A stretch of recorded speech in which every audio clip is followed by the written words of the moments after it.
This time, we're going to have a public hearing held today, June 21, 2022. This time, I ask Mr. Snoddelbach to present the 2022 millage rate resolution. Thank you, Mr. President. I will read the resolution aloud. Be it resolved that the following millages are hereby levied on the 2022 tax roll on all property subject to taxation by Tangipahoa Parish School System. Constitutional District Number 100, millage 4.06 mils. Hammond District Number 1, Hammond Magnet School tax 15.00 mils. Hammond District Number 1, Alternative Program 3.00 mils. Sumner District Number 116, 0.00 mils. This will be our last year with this one. Independence District 39A, 0.00 mils. We have one more year on this one. Be it further resolved that the proper administrative officials of the Parish of Tangipahoa, State of Louisiana, be and they are hereby empowered, authorized, and directed to spread said taxes as herein above set forth upon the assessment roll of said parish for the year 2022, and to make the collection of the taxes imposed for and on behalf of the taxing authority according to law, and that the taxes herein levied shall become a permanent lien and privilege on all property subject to taxation as herein set forth, and the collection thereof shall be enforceable in the manner provided by law. Board President, if you don't mind, if we could allow some time for public comment. All right. Ms. Cindy, do we have any public comment? No, sir. No public comment? No action is needed at this time. Thank you.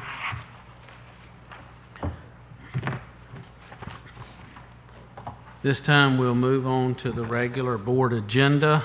Again, today is June 21, 2022. This time, we'd like to have roll call. Ms. Cindy? Give me 1 minute. 1 minute. Okay.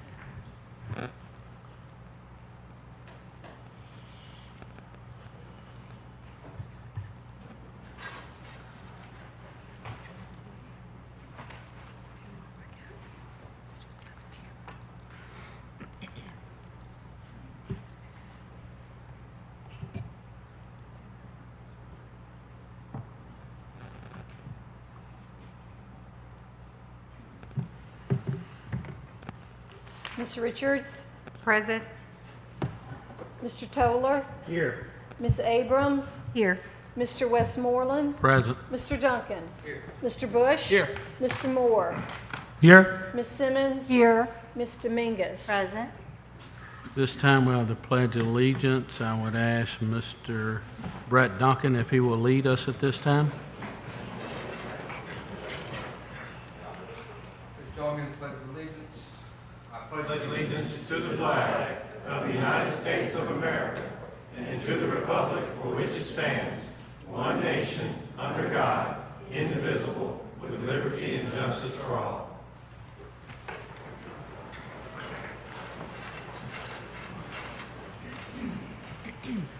This time, we'll consider approval of the board minutes from May 23, 2022. Do I hear a motion to adopt? I make a motion. I'll second. Motion made by Ms. Robin and second by Ms. Sandra. Have any discussion?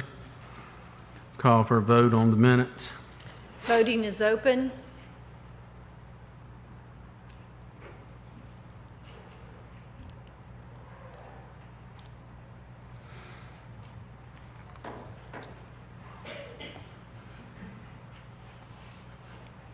Voting is closed. Motion passes unanimously. Moving on to recognitions, we'd like to recognize the 2022 state track champions, Mr. Vining. Mr. Westmoreland, Ms. Stilley, thank y'all so much. Thank you, board, for this opportunity. Good evening, everyone. I'm Mark Vining, Coordinator of Athletics for Tangipahoa Parish School System. I have the wonderful opportunity of recognizing some very special student athletes. Need to get my glasses. All right, first off, this young lady was a Class 2A girls long jump champion. She was also the Class 2A girls triple jump champion. She's from Amite High School, She is going to Southeastern and will play basketball there, Jalencia Pierre.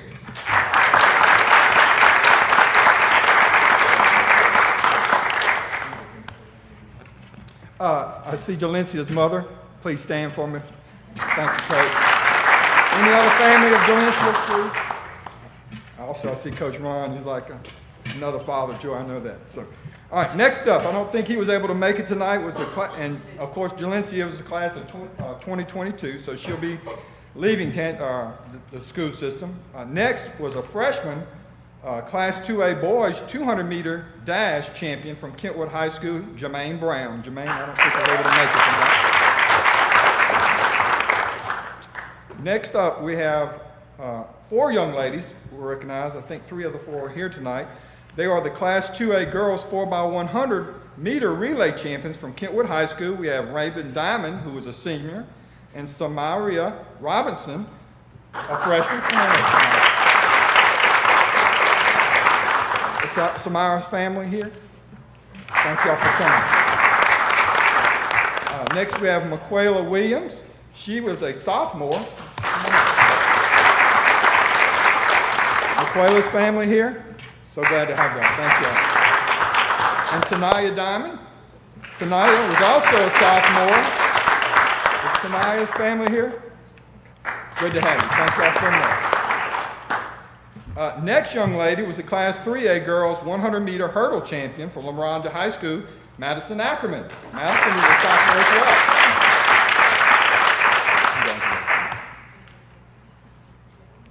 And the next young gentleman we would have been able to recognize, but we will recognize he was not able to be here because he was jumping in the Nike National High School Championship, and he won the championship in pole vaulting.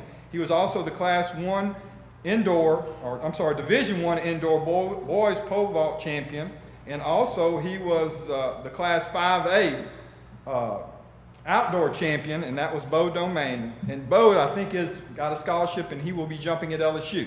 So, oh, I'm sorry. I forgot to recognize the crew. Would Madison's family and parents please stand up? Yes. Also, too, Coach Cryer is here from Kentwood High School. Thank y'all very much for coming out. Appreciate it. And again, I apologize for everybody over there.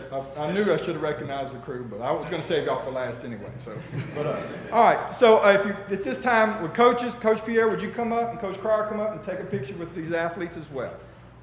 Thank y'all so much.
This time we'll move to academic update on science of reading.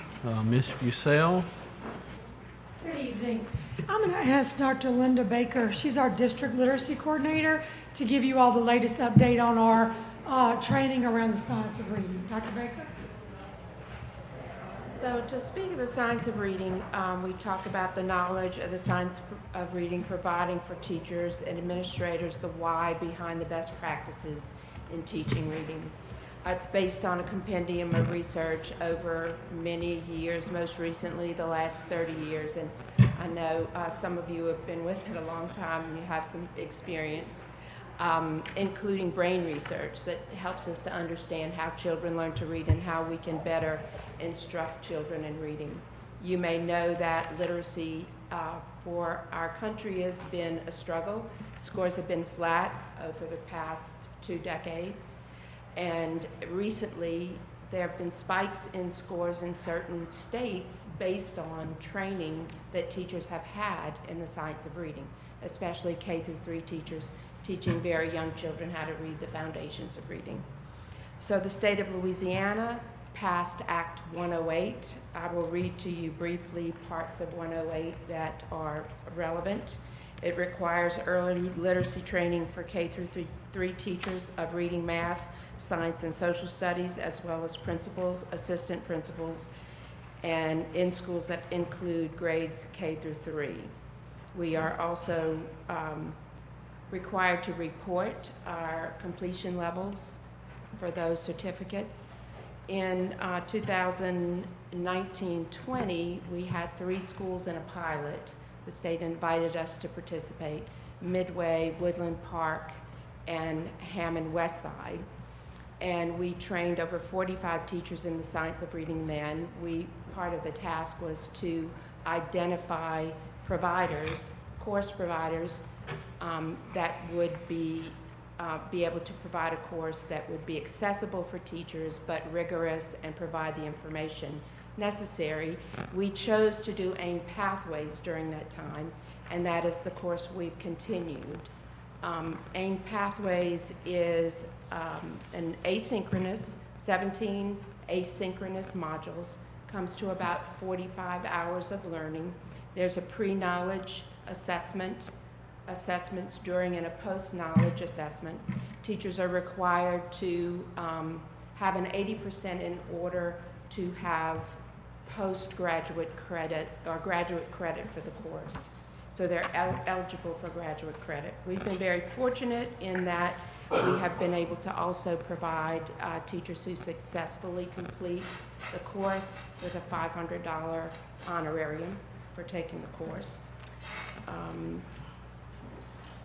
The course, being asynchronous, you have 24/7 access to the course. Teachers have enjoyed that level of flexibility.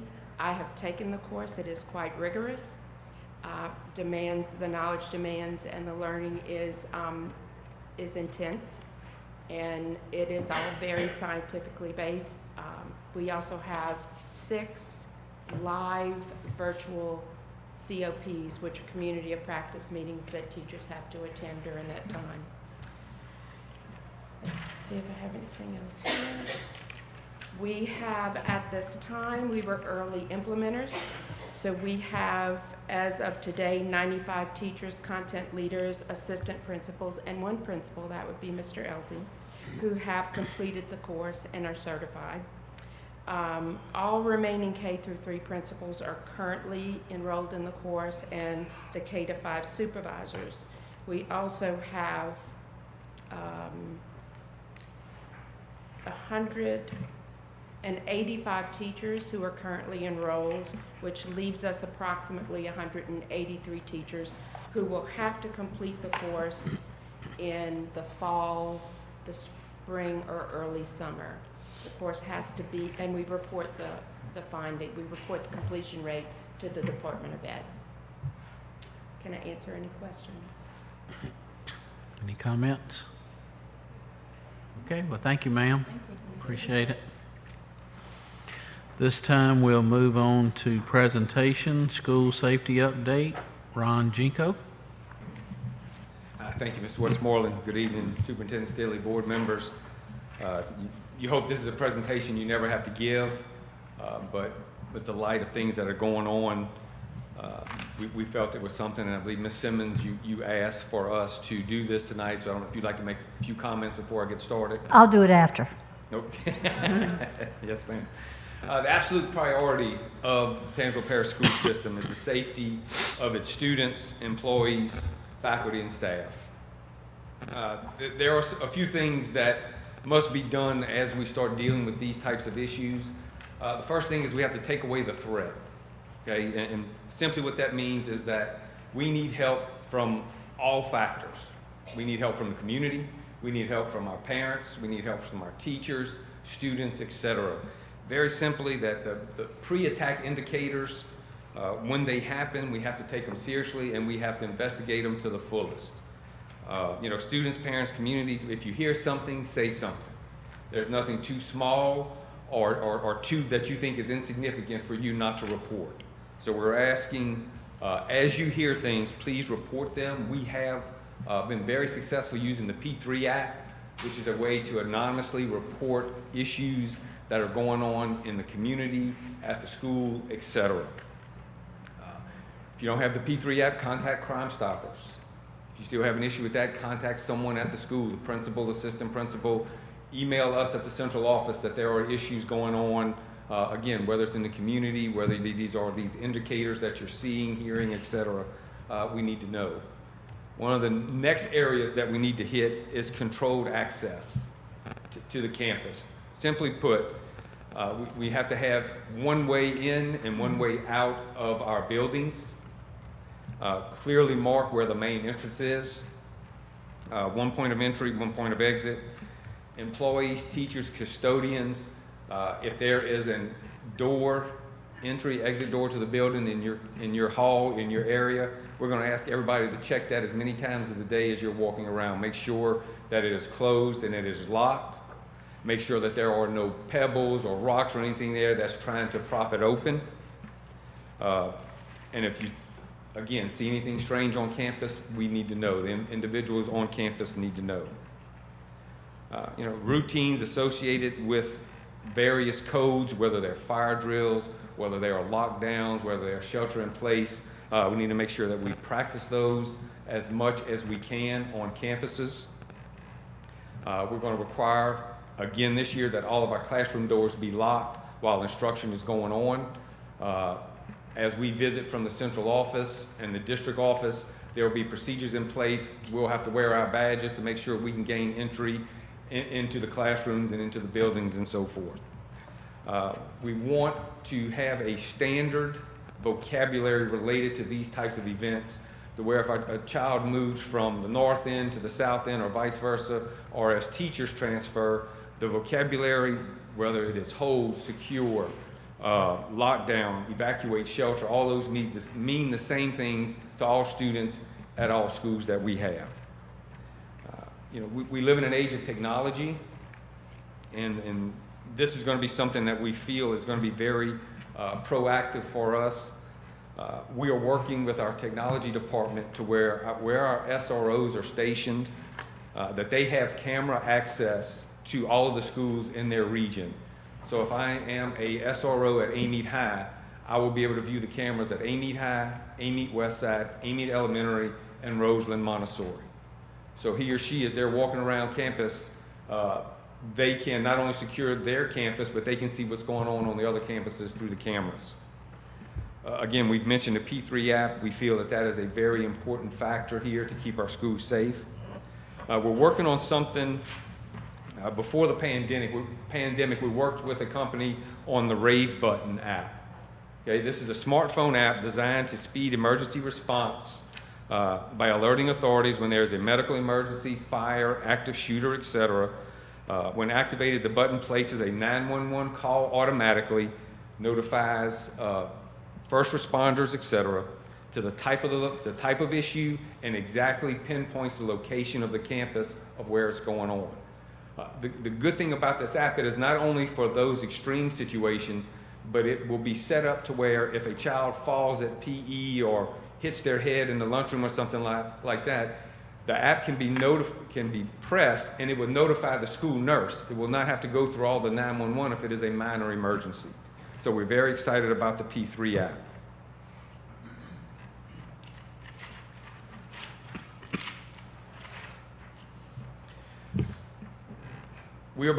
Tomorrow morning, we were starting a cutting-edge project with the state police. State police has some 3D imaging drones. Luckily, the individual, Sergeant Kemp, is from Tangipahoa Parish, has students in the Tangipahoa Parish school system. He asked, is this something that we want to be a part of? And we said yes. They will 3D map every one of our campuses and buildings, give us a 3D image. The great thing about this is that it will work with the Rave app.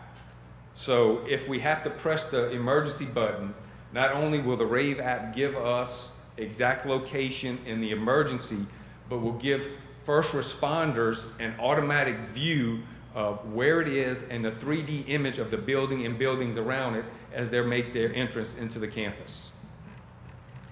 This is going to assist in speeding up the first responders, not only them getting there quicker, but knowing exactly where the issue happens to be. We are working with law enforcement, and I'll credit our sheriff's department. Literally 2 days after the event that happened in Texas, we got a call from them interested in training our teachers and assisting us with assessments and so forth.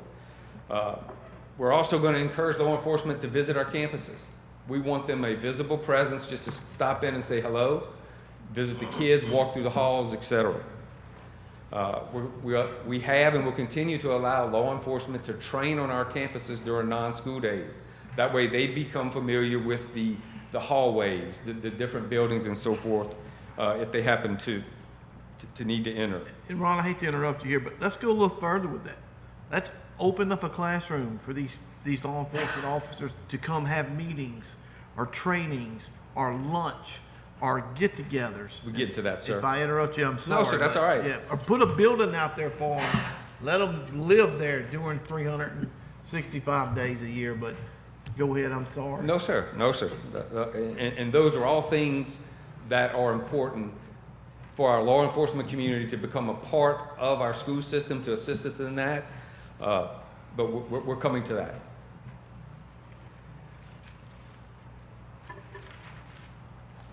The next thing, again with law enforcement and technology, when there is an issue, that law enforcement will have access to the cameras on that particular campus of where their issue is.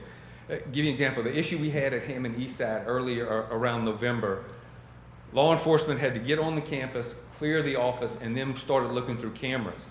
If an event like that was to happen again, as soon as the Rave app is notified and law enforcement is informed of the issue through the Rave app, they will have access to that particular campus to view the cameras as their group is on their way to the campus. So you're talking about remote access? Remote access, correct.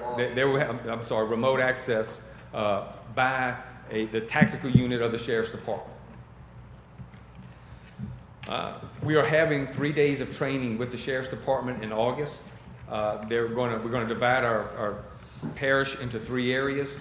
They're going to talk to the teachers about the vocabulary, about what to do. Then after that, they will physically walk each campus to show them this is what your classroom is, okay? So if you have to shelter in place, if you have to deny entry, these are the things that we need you to do. This is the far corner that they talk about. This is where, if you have to shelter down because of an issue, this is where we need you to get. And this is why we need you to get there. So we thank them for the training, and even more importantly, we thank them for going to literally walk every one of our campuses after they train our teachers, just to take what they talked about in the training and put that into real life for our teachers. We're going to have things called tabletop drills, which was new to me, that particular terminology.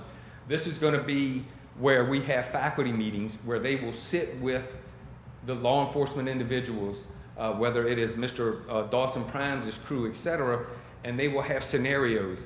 XYZ happens in building 4. You're in building 4, what are you going to do? Okay? If it happens in building 4, you're in building 1, what are you going to do? So we'll go through those types of dry run scenarios with the faculties and staffs. We're going to have various training techniques at the school. We're also going to have, it's called a Stop the Bleed that North Oaks has offered for us.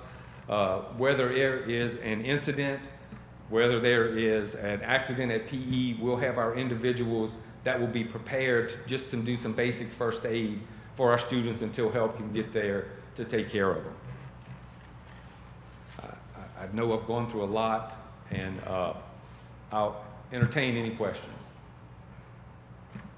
Well, I was talking more in, while the Ponchatoula PD and Bree Larris and our chief are friends, and I have not said anything to him because I hadn't said anything to anybody in this room, but while they're in their police station doing their thing, paperwork or whatever, why can't they just go a few blocks down the street and go to DC Rees and do that paperwork?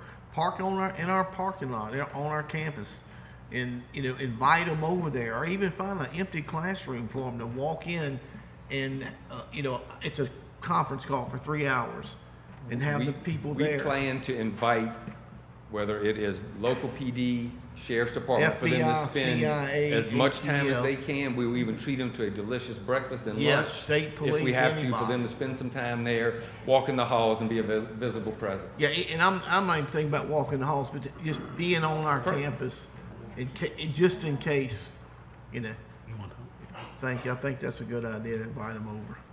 Ms. Rose? I just had a question. We have a lot of veterans in our area that have, actually, some of them have reached out to me offering, like, if they could have training and have service, that they would volunteer free to, take a day here or there to be like an SRO officer. If they're trained in weapons, they're just retired from military. Is that something that we would be interested in thinking about? I would ask them to reach out to us. The weapons part would be a little, But I'm just saying, they're trained, in other words, they're military, they're Marine or whatever, and they're not to walk around with a weapon, but I'm just Correct. saying, that they would know what to do in an they emergency. know how to handle an encounter. Instead of us having, because we don't have SROs at all our campuses. I mean, We have talked a little bit about pastors on patrol, dads on duty, as they're doing in the Shreveport area. Yeah. So we are looking at as many ways as possible to get more individuals on campus to assist us with things that are happening in the community. yeah, because, I mean, a lot of veterans are willing to do whatever to help, Ask the individual, please reach out to me and we'll set up something. Okay. Ms. Rose? I made a few notes because a while back after all this happened, especially too at Hammond High School during that graduation, I was there that night, as most of us were, but my daughter, a teacher at Hammond High, was there, watching one of the doors. And of course, as soon as I got in the car and got the call that it had happened, I just started praying immediately and called her, and she didn't answer. But come to find out, she was one of those that could leave earlier after they got the students in and all that. But the fear in me was great.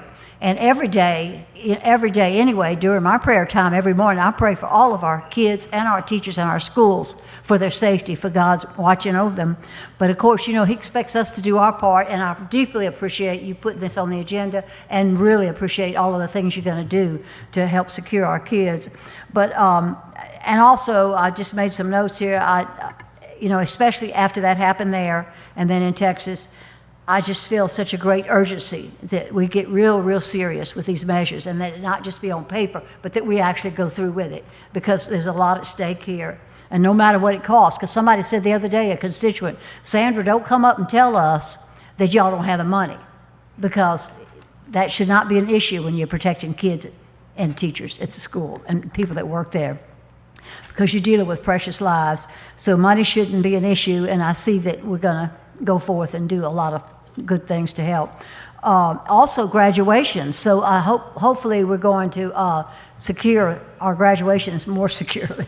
Yes, ma'am. We have talked about some measures for graduation for the 2023 school year. With not so many openings and entrances and exits and all that kind of stuff. And then also, you talked about one exit and one entrance to the schools. Wouldn't you need more exits, though, in case they had to get out, but no entrance? Yes, ma'am. When I'm talking about one entrance and exit is if I'm going to visit a school, I'm not going to go through the side door by the gym. I have to, as an employee, a parent, et cetera, specifically go through the main office. Okay, good, yeah. The exit doors we want closed and locked so no one can get in. But you can get They out. will be able to, kids and employees get out if Okay, something happens. Yes, I ma'am. didn't interpret I'm sorry, that I right. didn't explain that well enough. Then also in reference to some of the things that you were saying, that was one of them.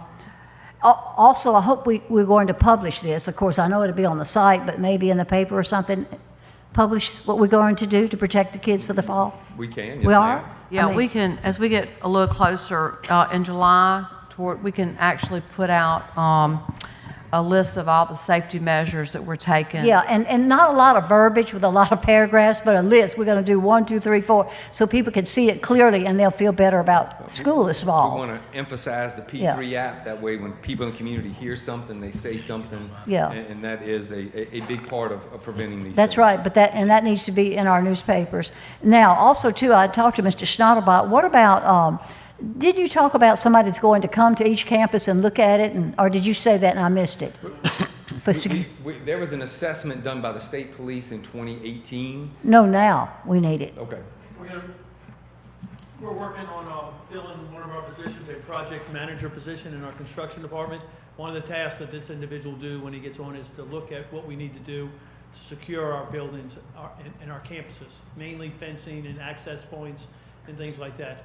You know, we already talked with the city of Ponchatoula and with the city of Amite about getting some streets donated to us so we can secure streets now to keep those campuses closed. That's great. Yeah, I thought you had said something like that. And then also the classroom doors that they can lock them, but a lot of them have the glass.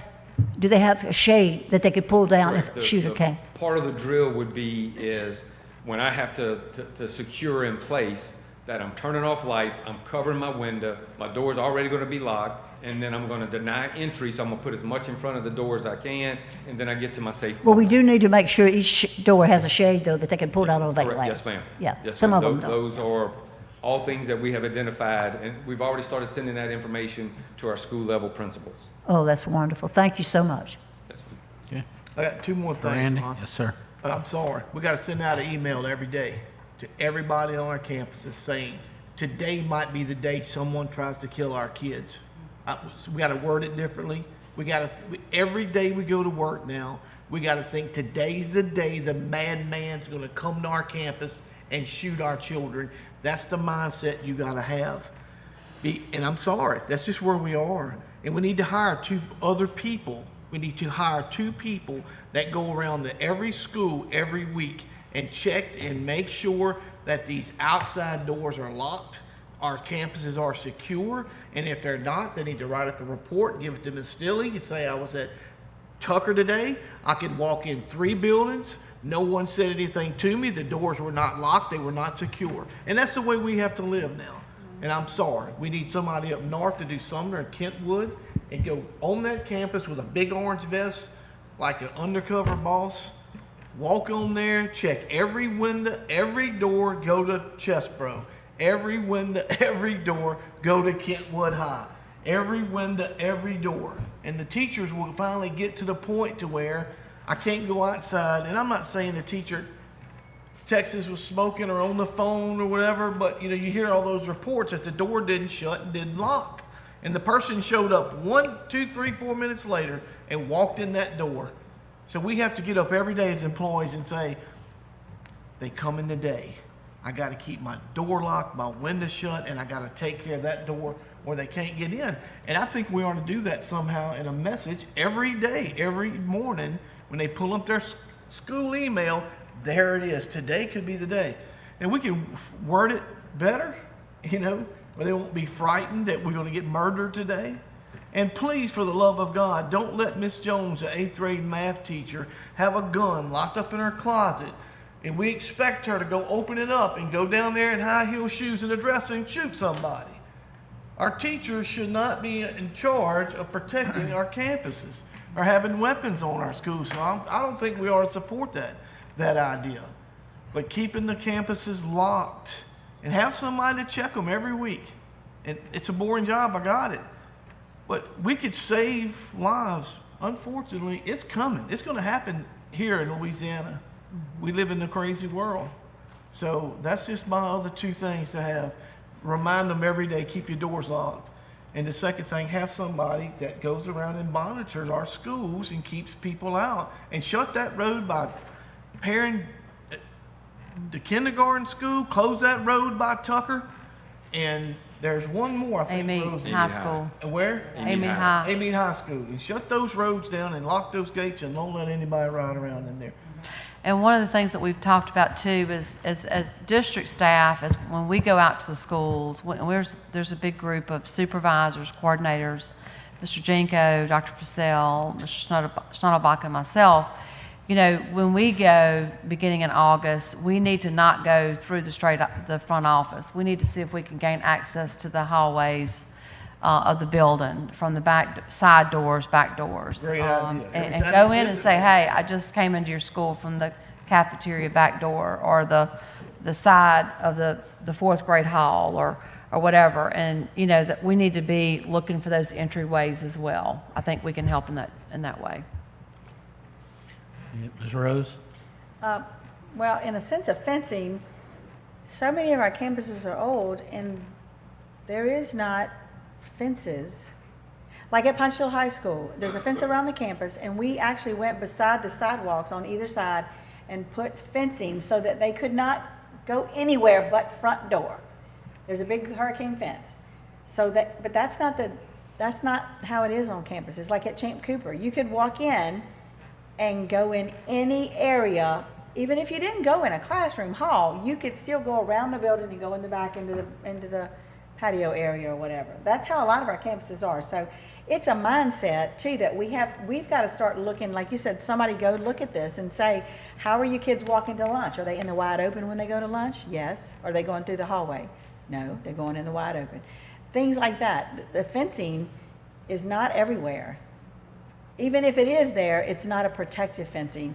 We don't lock the gate during the day so anybody can go on campuses. I mean, it's a new world for sure. And those are all changes that will have to be made, and it's going to be uncomfortable at first. It's going to be very uncomfortable for individuals to have to walk around to get to enter their building instead of where they've been used to in the past. But we know it's what we have to do. It's a process and it's going to take time. Yes, sir. Yes, sir. Yes. All right. Well, Yes, Ms. Rose. Ms. Ruth? all of this sounds great, and we need to move forward with this. But y'all, when does it come a time that we say, okay, we're putting our kids, okay, do our kids get to go play outside? At Independence Elementary, their play yard is in a fenced-in area. Do they not get to go play outside now because we're scared somebody's going to go and shoot the play yard up? It's in a fenced-in area. We have to make decisions like this to keep them safe, but we don't need to scare our children either. We don't need them to be afraid that they can't do things anymore in life because of what some stranger is going to come and do. We need to let them still be children. And I understand what Randy's saying, but I don't want to put the fear in these children that they always have to be afraid that some bad man is going to come to their school and kill them. We shouldn't have to live that way. I agree, but I don't know. I think it could happen at Hammond Square at the grocery store. I mean, people are getting raped in our community and kidnapped and gun jacked, whatever it's called, carjacked, and shooting at campuses. We even at the point where some man is on the Hammond High campus has an umbrella, and the faculty member thinks it's a rifle. That's our mindset. When I was in school, they said it's just a man in the parking lot. Now he's got a rifle, and we shut the schools down, which I'm glad happened.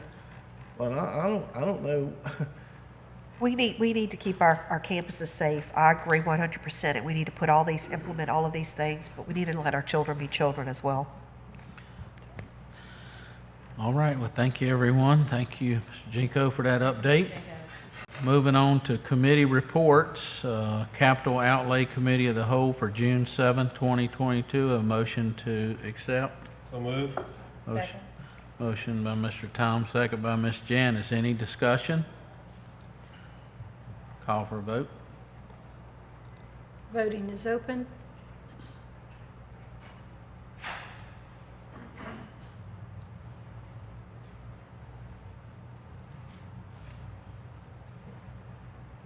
Voting is closed. Motion passes unanimously. Finance and Audit Committee report, June 7th, 2022. I'll make the motion. Motion by Ms. Sandra, Second. second by Ms. Rose. Any discussion? Yes, I have a couple comments about that, Mr. All right, President. go ahead, Mr. Mr. Brandon. Schnottelbach, I watched the Finance Committee meeting 2 weeks ago, so we realized the garbage thing was a fiasco. We lost thousands and thousands of dollars. Are you the only one that reviews these contracts that have options to extend, and you make that decision personally by yourself? here's what I'm getting to. If we don't come up with a solution so this never happens again, it might happen again. So do you have a part of your team that reviews that also? I reviewed this contract, Mr. Bush, and at the same time, as I told the board at the committee, I made the decision to go out for bid, and it was a twofold decision. One is that when we bid originally 2 years ago, the current contractor, and I don't know who the contractor is by name, but the previous contractor was not informed that we were going out for bid. They were the previous low bid, and they didn't give us a bid. I told them 2 years from now, we'll rebid again, and that's the promise I kept. And the other fold is that when Ms. Silly started as superintendent, she made it very clear that she would take competitive bids on prices, and we would present those bids to y'all for consideration. And that's what we did in this situation. Now, I do admit, we could have renewed as is and saved about $50,000 a year on our contract. Well, actually, it because was two 1-year rebid processes, not just one. It was $120,000 or so because it was two. it was about 1 year. $53,000 a year. A year. Yeah, I'm admitting to my mistake, Mr. Bush. And I'm not saying. And I'm- if and you I'm want not to, no, if you want to put me in front of the committee and say, that's fine, it's my mistake. I took the assumption and I made the decision. You don't have to get your voice out and No, understand that. well, My and point- you'll my want to point is embarrass me this. in front of everybody about me making one bad decision. I make a lot of decisions for the school system. My point is this, and that's fine, but here we are now. What procedures do we have in place now so it will not happen again? Checks and balance procedures. So we need to have a committee that reviews these contracts with renewals because Mr. Steinebach is dealing with multi-million-dollar contracts every day. So let's figure out a way where there's somebody in this office can also review this as a team, either the finance committee or somebody in Mr. Steinebach's office, so this will not happen again. It's happened, it's over, but let's put something in place where it doesn't happen again. Well, I don't think you can guarantee that it's never going to happen again because the committee could say, yes, let's do it, and then you still got the same thing. But if 3 or 4 people are looking at it, Well, you going, still- now wait a minute, the gas prices are $6 a gallon. They can't find employees, and the trash people want to pick up the thing for 2 years at the same price. Somebody's probably could raise their hand and say, regardless of what Ms. Silly said about contracts, this might be a good idea to renew this one. All right, So I just want to Mr. think Brett. about put something in place. Mr. Brett. So I will say that I personally believe that the procedure that the law puts in place for this type of thing is the elected school board. The school board is responsible for assisting the administration and the central office in their responsibilities and holding them accountable when they make errors. I have personally served on the finance committee now almost 12 years. I try to do the best I can to work with the administration and make sure these kind of things do not happen. Admittedly, because Mr. Schneidelbach so rarely makes any sort of mistakes like this, maybe I don't look closely enough at every single contract that we as a board or as an administration have to deal with. I guess we've been spoiled by the great work that Mr. Schneidelbach has done for us all of these years. He made an error, but ultimately the responsibility and the accountability falls on this board, and we have to take responsibility for the fact that, hey, when this contract was coming up, it was a contract that we approved. We were supposed to recognize the terms of the contract. We knew that the term was coming up, and we had the option to renew. We could have asked the administration to do a renewal. We didn't. We relied on Mr. Schneidelbach and the fact that he's done a great job for us for many, many years in the past. But ultimately, that's our responsibility. And so we, as a board, maybe need to do a better job. Westmore? Yes, sir. Yeah, just Tom? to reiterate that, and I'll even take it one step further, and I would even say that our duty is to bid things out. I wouldn't call it a mistake to bid something out. That's what I was saying. Because as a contractor, if I'm working for the school system and the fuel prices go up and labor prices go up and my insurance goes up, I don't want the company to start losing money and us getting a bad service. I was very adamant when I ran for school board that one of the things I wanted to see in the grass cutting was to open this up. And we did that. And we got a lower price. And it was a disaster. No, it was not.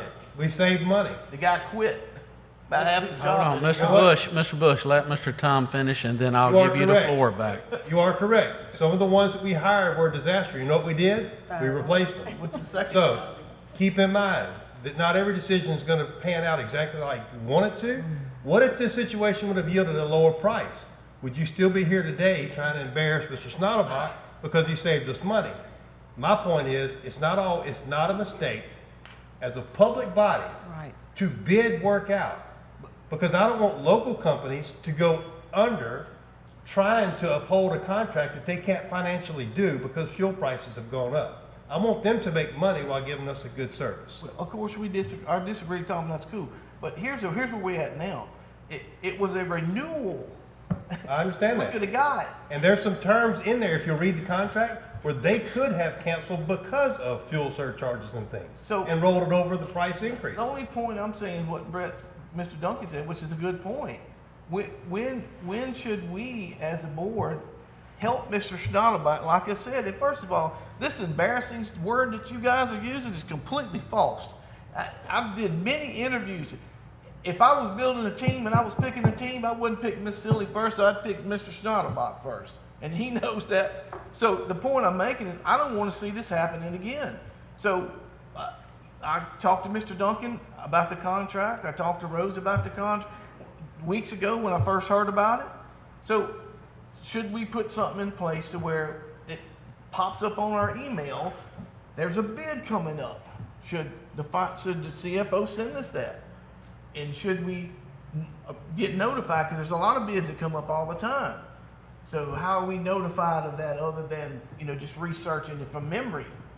So, I mean, that's all I'm suggesting. Is there some way we could put some kind of policy in place? You can put it on your calendar every time there's a contract and when it's going to renew. I mean, We that's put our what- eyes on it with Mr. Schnattelbach, and so we, it's checks and balances, 2, 3, 4 of us better than one doing it? I don't know, just a thought. Ms. Rose? I kind of agree both sides, actually, but my thing is, the superintendent has asked to rebid for things. Right. That was her goal, and we've been abiding by that goal. And Tom said, we've got to go out and bid because it's not our money, it's a public body, it's public money. And Mr. Snodderbock, to me, I don't think he made a mistake. I think he did his job because he was requested by our superintendent, who is his boss, to bid all things that we have to spend public money on. And, in this day and age, we did, so if the bid was a little less, we could have renewed that though without bidding, but that is not the request. I understand what you're saying. We could maybe look at it a little better, or maybe know when things are coming due. But to me, if we're gonna bid for food for the lunchroom, we got to bid on food for the Let's say lunchroom. one thing, It's Michelle. everything. We have to I'm bid out. I'm not talking about bids. I'm talking about the ones that have renewals attached to them. Not just bids that have to come out every 2 years. Well, there's an option for renewal pretty much on On all of them, everything. but they're contracts for 2 years or however long. But- with the option to renew, right? All of them have that. But one thing, when she came on, there were some employees or some vendors had been selling us products for years, and the community as a whole was not happy that they never got an opportunity to participate in, let me get some of that money that y'all are spending on grass cutting or whatever, we're roof fixing or whatever we're fixing. So that was her goal, and, we respected that for everything else. So to me, it was only fair that he bid out as instructed for the garbage pickup. I mean, but we should be looking at things when they are coming due as a board, as Mr. Duncan said. We should be looking if there's an opportunity for us to critique it and then approach her.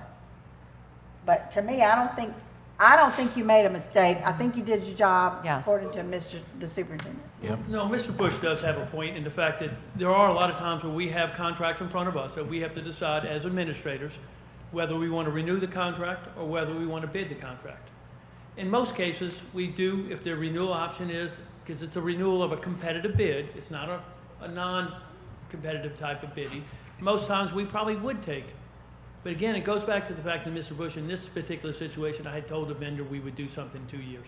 And I was sticking to that. And it costs our school system, and for that I made a mistake. I learn as I go, and hopefully I won't make those Hey, mistakes look, again. I'm not throwing rocks So- at you, sir. I just So would that, like, and I understand. I I just understand would what not you're like to saying. happen again. It's because your plate is full.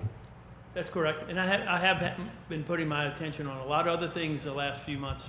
So, you know, on this particular contract, I made a quick decision. I probably would do it over again if I had the opportunity. But at the same time, you know, and I would have done it differently only because of the rising fuel costs that we're all aware that's happened since March, that from now has gone outrageously high. So for that, hopefully we'll learn better and we'll do better next time. But in that contract, were there terms associated with the rising costs? Had the fuel prices get to a certain point, would we have automatically had to go back and add fuel surcharges to it? No, I don't believe in that particular contract, but keep in mind, the option was not our option to take. It was their vendor's option to offer to us. Right. You had something, Ms. Dilley, you wanted to say? I was just going to say that when I became superintendent in 2018, and one of the common things that I heard from our community business sector, small business owners, was their ability to be able to bid on jobs. And, you know, sometimes contracts would be renewed over and over and over again, and they felt like they didn't have an opportunity to get a cut at the business. And so one of the things we've tried to do is not continually rebid things over and over and over, or renew it or extend it, but to put it out on bid. And so in this particular case, it worked not in our favor, but at the same time, as a business owner, I'm not sure how this business owner could have kept doing that service with rising costs in gas prices, and also in labor with, you know, finding workers and that kind of thing as well. So, you know, I don't think it was a mistake necessarily. I think Mr. Schnattelbach was following what our vision was in this case, but it did cost the school district obviously more money. And I'm not sure, you know, the best case scenario, we win, the business owner loses, you know, badly on the deal, but or vice versa. But I think it is a lesson that we can learn from. And as Mr. Bush said, you know, maybe there are some things that we could put in place that where the board. That's the point I'm trying to make. Yeah. Mr. President, help out. You go ahead, Mr. Duncan. Yeah, and I meant to mention this earlier, because Mr. Bush and I did talk about this, and one of the things I did indicate to him is that as the policy chairman, I did think that it would be a good idea for us to look at our policies to see if there are any adjustments that we can make so that the board is playing a more active role in getting notified of these things as they're approaching, not after they've already been sent out for RFP, to see what we can do. So again, so that we're playing more of a team role with the administration and making sure that we're able to exercise the oversight and accountability that we're supposed to have. So I think there are some adjustments we can make to some of our policies as far as notification requirements, and we'll take a look at that and get it on the policy committee agenda as soon as we can. Thank you. Anybody else? Call for a vote. Voting is open.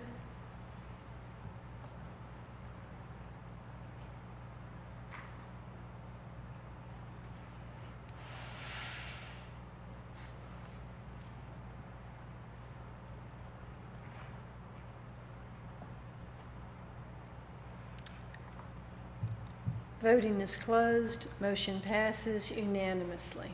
Moving on to Instructional Accountability and Support Committee from June 7, 2022. Motion to adopt the I'll make the motion.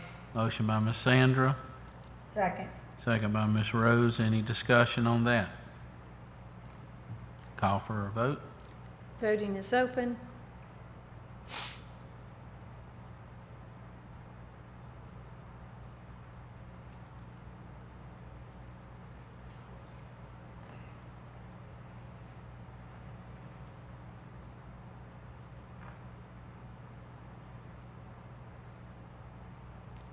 Voting is closed. Motion passes unanimously. D, Personnel Committee, June 7, 2022. Hear a motion to adopt. I'll make a motion to adopt. Motion by Ms. Rose. Hear a second. A second. Second by Ms. Robin. Discussion? Question about that. Mr. Schnattlerbach, not to pick on you even more. I wasn't picking on him. I'm just playing. He's my Hey, teammate. one of the things that we talked about during this committee meeting was making sure that we were going to publish all of those job descriptions that you worked so hard on, so that folks can see all of that. When do we think we're going to get that out, and where can we direct people to find those job descriptions? We haven't posted any of the jobs because y'all haven't approved them, so we can certainly get it onto the website. It's listed, the positions are listed in the salary schedule. If you had a chance to look at it, we're going to talk about upcoming. We could put the job descriptions on a transportation page that could be viewed by the public. So are we approving those as part of this committee report, or are you coming at a different date to do that? To approve what? The job descriptions that you went over with us at that committee. Oh, I thought you were approving it part of the, because they were attached to the Personnel Committee agenda. Right, but remember, they weren't on the side that the public could see it. And They we are. had talked about They trying are to now. make sure that the public They are could now. see Ms. those. Jenkins tells us they are on the side where the public can Once see y'all now. approved them, we put them on the public site. Okay, well, I wasn't able to pull them up unless I logged in as, No, they're there. so they're there now. Okay, so if I have somebody that's interested in seeing those job descriptions that we're voting to approve tonight, they would be, but not on this board agenda committee, but on the policy On the committee personnel, from that night. yes, sir. So that's where they would need to go to look at. That's the sir. question I had. Okay. Okay. So maybe we can figure out a way to make that a little more accessible. We can make it link, we can put them directly on the website under Okay. the Transportation Department. All right, thank you. Ms. Janice? I got a late text today, so we need some clarity. The first question is, if those in current positions have to reapply, could you explain why? Over to Ms. Stilley, Okay. she can explain that one. Well, the department is being reconstituted, reorganized, and so the current positions do not exist. So they will need to apply for any of the positions that are listed on that organizational chart that Okay. are available, which there's a lot of different ones. But that's not our bus drivers, Ms. Stilley. We're No, just not talking the about bus drivers. department We're positions, talking about like the- Central office people. high-level Yeah. central office. The central office, staff and transportation, not bus drivers. Does not apply to bus drivers, yeah. Okay, and they were concerned that some of the credentials required takes time to acquire because certain courses are offered at selected times. Probably Credentials. referring to the training. The training. Individual positions. Yeah. You know, we're going to advertise that job. That's going to be an immediate position because we need to fill that. I don't anticipate having one applicant possess all the requirements. So we'll have to hopefully pick the best applicant among those. So if an individual has some of the requirements, I would still apply. Okay. And shouldn't the new supervisor position answer directly to the superintendent versus the CFO? No. The supervisor should, no, the supervisor of transportation shouldn't report to the superintendent. I wouldn't recommend that at all. It should go to the CFO, CFO. because he knows about transportation, and I don't. But that's similar. You can give her other examples. There's other departments Yeah, that answer to our assistant superintendents that don't answer to the superintendent. Right, I mean, Nutritional services, I mean, really, the only people that do answer directly our to you are assistant assistant superintendent. level. superintendents. Yeah, the assistant superintendents that report to me. And last one, are we allowing drivers without degrees the opportunity to apply for some of these jobs? Yes, Yes. that was the request, I think, Mr. Toller, right? yeah, to add the word preferred. Preferred, yeah, Okay. Yes. yeah. Thank you. All Okay, right. thank you. Call for a vote. Voting is open.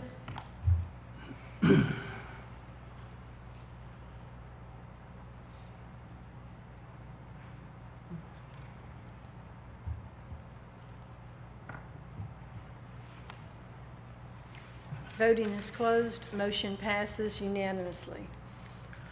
Moving to the Policy Committee of the Whole, I have a recommendation, if the board goes along, that we would like to consider items 1A through items 2, A, B, and C to be voted on first, and then we will take up item 2D, which is the dress code. All right, move to approve the committee's recommendations with the exception of items 2D. Motion's been made. Do I hear a second? Second. Second by Mr. Bush. Okay. Any discussion? What are we leaving out? Dress code. Dress code. Just the dress code? Yes. All votes related to the dress code are out. 2B or 2D? D, as in dog. D, okay. Yes. Mr. Duncan, and who seconded? I forgot. Uh, Mr. Bush oh, did. Mr. Bush Mr. Bush did, yeah. did. Call for a vote on those. Voting is open.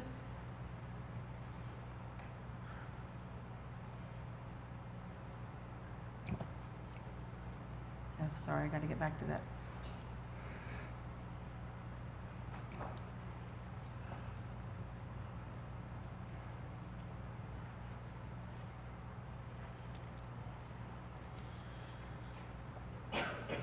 Voting is closed.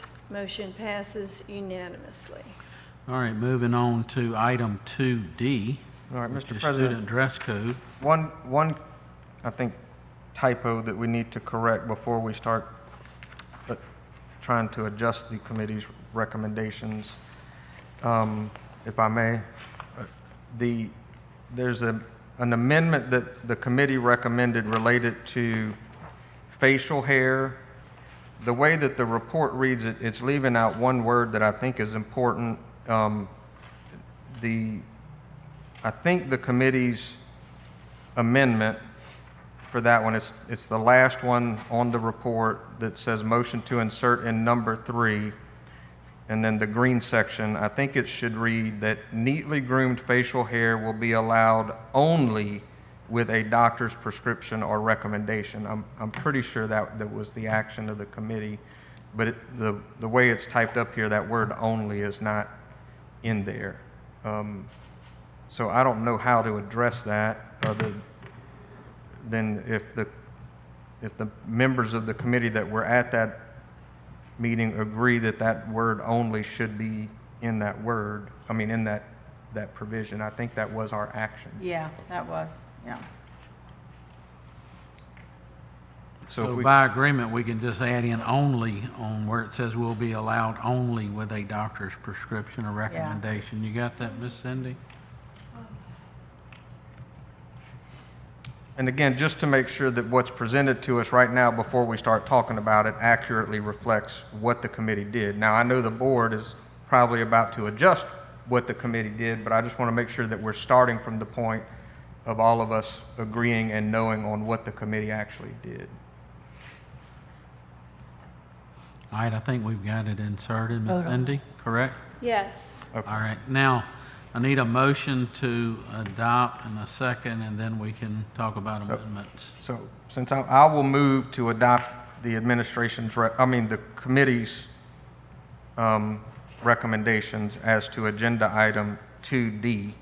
Motion by Mr. Brett Duncan. Have a second?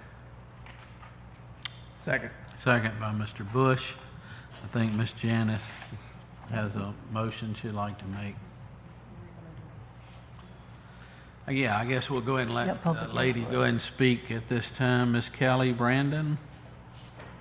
She wanted to give us input on uniforms.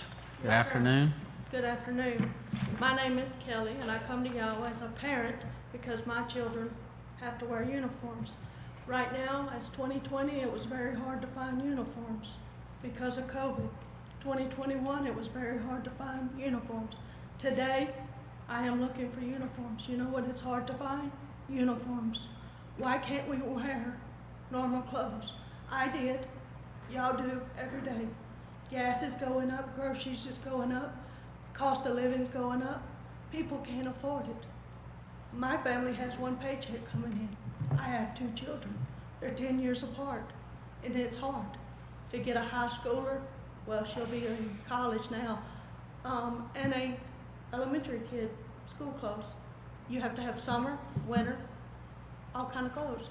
You can buy regular clothes a lot cheaper than uniform clothes, because I am a very frugal shopper. I can get you the biggest money for your bank. But uniforms, I cannot find cheap uniforms. Academy don't have them, JCPenney's don't have them, Target don't have them, not even Walmart. None in the store. So you have to buy them online, have your kids try them on, either go find UPS, FedEx to return them, or go bring them back to the store. So therefore, you done cost yourself more money for uniforms when you can buy regular clothes all over the stores. So I asked the board to reconsider our children, let them be children, as Ms. Robbins said, in the fear of protecting our schools. Don't make the kids fear because the parents can't find uniforms. It's a struggle. And you can't say it's because we did the uniforms, it's because Jimmy John couldn't have Jabot and Z Cavaricci's, but this one could. You didn't do anything with that because kids today can still get brand name uniforms and knockoff uniforms. So it didn't change that in anybody's eyes. I can tell you who has Aeropostale on versus Walmart uniforms. I can tell you who has brand shoes on versus Walmart shoes. So I would ask that y'all can reconsider this to help the parents that are working hard, that are trying to rub 2 nickels together to get back and forth with gas prices. And I don't ask for much. You know, I think y'all doing a fantastic job, but I think the uniforms is costing people a lot of struggle to have to find them right now. So I appreciate y'all. Thank you, ma'am. All right, Ms. Janice. In light of the hoodies, Mr. Bush, my first initiative was for safety. And what I found that, and I just have to say it this way, that my children, they were wearing the hoodies, and because we're afraid in society today, to see my grandson drive a car and have a hoodie on his head just terrifies me because of the stigmatism that would go along with it. The teachers are complaining, and some of the complaints that I received from them was that hoodies are taking away from them being in uniform. And it was funny because I had a conversation with them, with several of them, and they were acknowledging the fact that we don't wear the school's shirt up under the hoodies, okay? And they were like, y'all just finding that out? Hoodies are worn in class with children, and they use them to cover their heads and to go to sleep. So I mentioned that. And they were like, well, yes, what you do is that you just pull the string on it and you put your hand like this on the side of your face. And then because they can't see your whole face, then you sleep through class all day. They were saying that of course they use them for their earbuds and to talk on the telephone. And they're constantly asking them to remove them. And outside of the class, students are they're not being able to be identified with the cameras because they're going to turn their heads. And then we're talking about people walking onto our campus. If they come in with any kind of hoodie on their heads and they're looking like a student, that's easy access to our campus. So my proposal is the best thing to do is to not allow the hoodies. We're seeing it at the banks, at the stores. You cannot enter into these buildings with hoodies on your head. And 90 and 100-degree weather, we're wearing hoodies. Now, I just have to say to Ms. Kelly, you are right. I found that out today because me and Tom has been going and talking back and forth, and I love his heart on this position because some of our kids really cannot afford all of the updated and name brand stuff and just the bare minimum. Well, what I found out today was that they have actually went all around us and we've been bullwinkled because the hoodies cost $70 and up, and they match the tennis shoes. That's $100 and up. So that's their new uniform.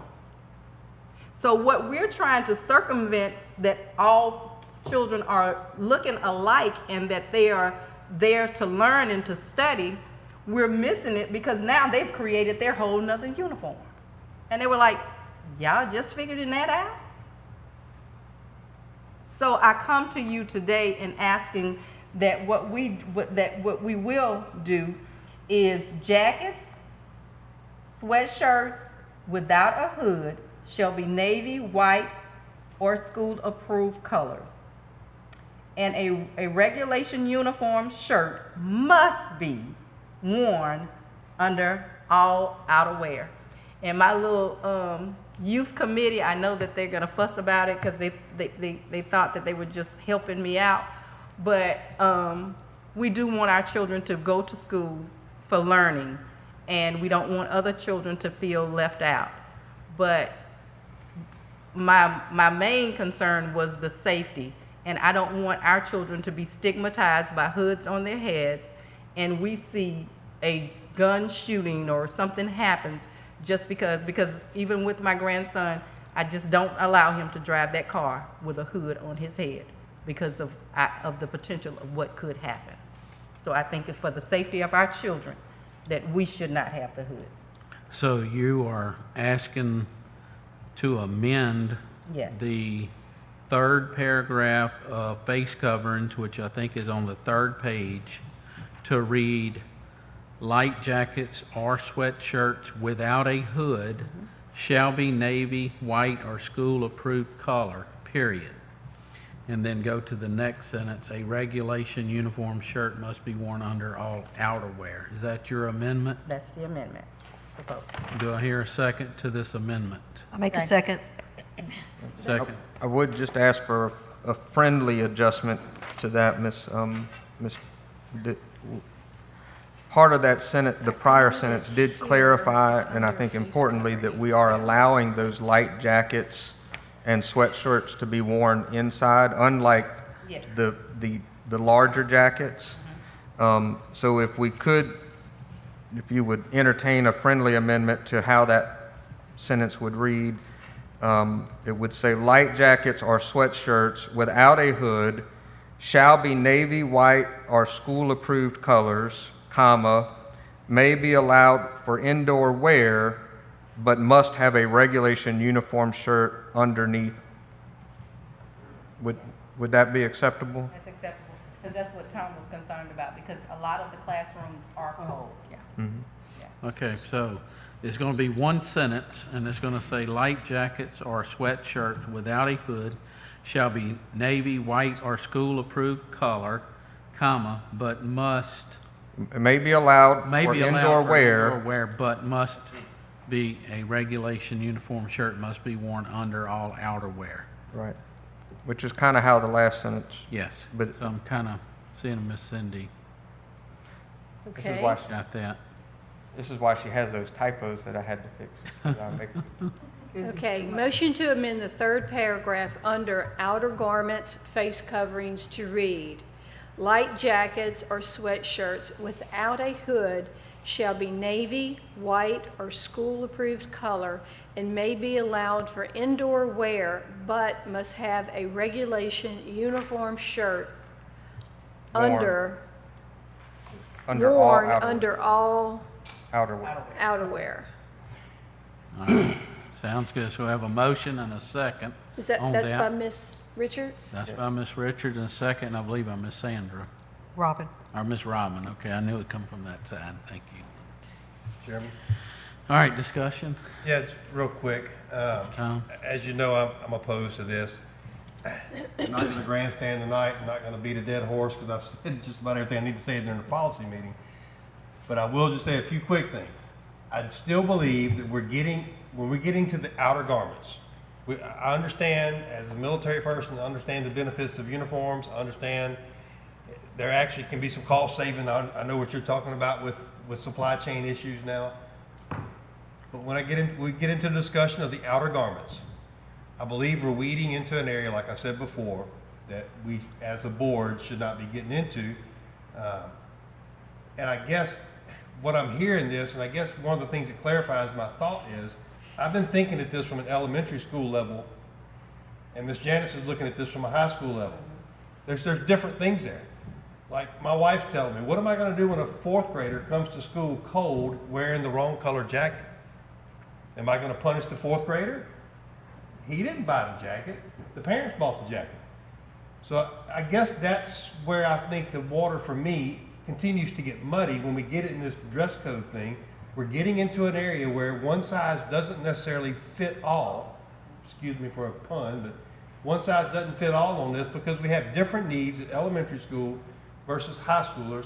I understand the hoodie issue. I understand keeping the hood, but our current policy, and the reason I'm voting no tonight, our current policy does not allow students to wear a hood in a classroom, in our buildings, at all. And I adamantly refuse to change our policies to make life easier or to comply with what people are actually doing. Our administrators are hired to administer our policies. And if our policies have not been followed, like she's saying, the kids are saying, shame on the administrators. Shame on our teachers for allowing these students to sleep in classrooms. We should not be changing our policy just because they're not doing their job. I understand the benefits of the hood versus not hoods and everything else, and the last thing that I'll mention is the facial beard. We changed this in October of last year. I haven't heard not one complaint from a teacher or a principal about students wearing beards. I don't see a student growing a Duck Dynasty beard from October till May of this year. We have teachers, we have coaches, we have a lot of staff that have beards. I believe we're setting a double standard, so that's all the grandstanding I'm going to do. I'm not going to argue about it tonight, but I'm opposed to getting into the weeds. Thank you, Mr. Tom. Glenn? Mr. Jerry? Okay, and I agree with Tom, and we could say the same thing about every policy and every rule that we make. I mean, any one of those rules, policies that we make can be broken if it's not reinforced. You know, if a kid comes to school with a beard that's down to his, hanging down to his navel, then we need to rectify that particular case. But what I feel we're doing is we're willing to punish everybody for a few rule breakers. We don't have every student in school is not wearing earbuds. And Janice, and I take your point is well taken, and I agree with that. If this is happening, then we need to establish a way to prevent that from happening. We need to find a way to be able to monitor and to correct that. And we need to affect whatever consequences the rules establish for a student who breaks that particular rule. But every student who wants to wear, even if we say sweatshirts with hoods, because that's a one-piece thingy that just goes over, the kid pulls it over, puts it on, and the hood is there.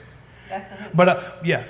But a light jacket with a hood on it, that's how I exist in the wintertime. It's difficult for me, and I almost never get sick, but it's because I take that precaution. When it's inclement outside, I wear a hoodie. If you see me out in the street and it's cold, I got a hoodie on. And for me, it's a matter of health. That is as much a safety issue as what a student is doing because he's got the hoodie on, whether he's got earphones in his ears, whether he's trying to sleep on it, use it to prompt himself to sleep. you know, I feel very adamant about this issue, and I think that the solution rests with the faculty and the students, with the faculty and the teachers, with the administrators, you know, and I think that we can control this without eliminating the wearing of a jacket with a hood on it. All right, thank you, Mr. Jerry. Ms. Sandra? I might have missed something. Did we say the jacket had to be a certain color? The jacket itself? Yes. But the light, The light jacket has to be a the certain big color. jackets don't, but So they take the jackets that big wear- jacket off and they got a light one under it. Right, Or and a the light sweatshirt. ones that do have to be a certain color, and then, yeah, but if they want to continue to wear it inside, yes. But the bigger jackets don't have to be a certain. And isn't the purpose of that so that we'll know that there are students and not somebody off the street coming in to harm our kids? Yes. Isn't that the purpose of having the same? Right. Would match Look. up with the uniform, yeah. You can't I- help I- it. I- That doesn't yeah. hold true because our big jackets can be any color. But they have to But they take don't- those off when they They don't get come inside. in with it. And our teachers are different clothes, so there is no one uniform color in our schools. You're talking about 3 different colors. But that big coat has to come off. Right. They don't walk in the classroom with a big coat on their body. Right. Because Does if it somebody not- does, we might suspect. Does it not stand to reason that if somebody wanted to do some harm, all you need is a white jacket? Well, Yeah, it's true, too. pick one of the 2 colors that we say are mandatory, and that's all you need to get on campus. Okay, Mr. Duncan? I just needed to, I guess, explain my vote tonight because in policy, Mr. Toller's argument was compelling to me, and I voted with him. One of his, particularly his argument about the one that he gave tonight about, this is more of an administration issue than it is a policy one. But then the other one that really rubbed me the wrong way was the fact that we have schools that have been selling these hoodie sweatshirts as fundraisers to our students for the last couple of years. And then, for us to now say, well, thank you very much for buying all of those, but we're not going to allow you to wear them at school. For those reasons, I voted with Mr. Toller at the policy committee meeting. Since that meeting, I have been contacted by some administrators that I respect a great deal, asking that I change my position on this, and their arguments were also compelling in the sense that we ask a lot of these administrators. We ask for them to manage a considerable amount at our campuses. And what they are reporting is that by allowing the students to wear hoodies, but saying that they have to remove them indoors, they are spending an inordinate amount of time throughout the day saying, remove your hoodie, remove your hoodie, remove your hoodie.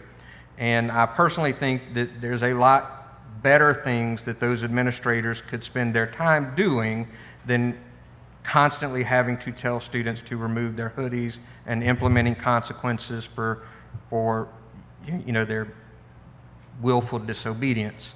They made a similar argument related to the beards, that when we said that we would allow neatly groomed beards, they then ended up having to spend an inordinate amount of time having to determine, well, what is neatly groomed? Is this neatly groomed? Is that neatly groomed? Do they have a prescription or don't they have a prescription? And again, there's better things that administrators could be doing with their time than those types of things. And I get Mr. Toller's argument that you could make that same argument probably about 100 different rules in our policy manual. We do, though, have different consequences for younger children when they violate a dress code policy versus older children. I think there's state law, for example, prohibits us from removing a child or suspending a child for a dress code violation if they're under a certain grade level. So, I mean, we do handle those differently. But anyway, I don't want to go on and on, but I am going to change my vote because I do have a lot of respect for our school level administrators. This is something that they have requested that would be a minor change to our dress code that would help them in the way that they do their job. And I don't change my mind. I'm a hard-headed person. I don't change my mind very often, but I am going to defer to them on this particular question. Okay, Ms. Robin? Yeah, I would like to say, the administrators, and you just covered that, they have been telling them, take them off, take them off, take them off. They're doing their jobs. The kids aren't listening. It's not that our administrators and our teachers aren't doing their jobs. I think they have bigger fish to fry right now. Worrying about a kid having a hoodie on should not be one of their main priorities in a classroom right now. There's too many other things to worry about. And I think as far as the school uniforms, you know, I said this in an interview with Mr. Benitez just earlier. You go, if you're a nurse, you have to wear certain color scrubs. If you go into a courtroom, you have to wear a suit. You have to have a skirt on. The female attorneys have to be dressed properly. You know, they have to follow rules. They're going to get in life, and they're going to have to follow rules at some point in time in their life. And uniforms, you can go buy 3 sets of uniforms, and normally little kids outgrow them by the end of the year, it's true. But you don't have to worry about what they're wearing in the morning. You get up, you put the same clothes on, you don't have to worry about it. And also for safety reasons. We have to be able, I understand the teachers do not wear uniforms, but most people know the teachers on campus. You don't have to worry about not knowing a teacher. They have a name tag too. And they have their name tags on as well. That's another thing. Name tags on these hoodies are on the inside. They're not wearing them on the outside. So we need to we need to hold these students accountable. They need to not wear hoodies.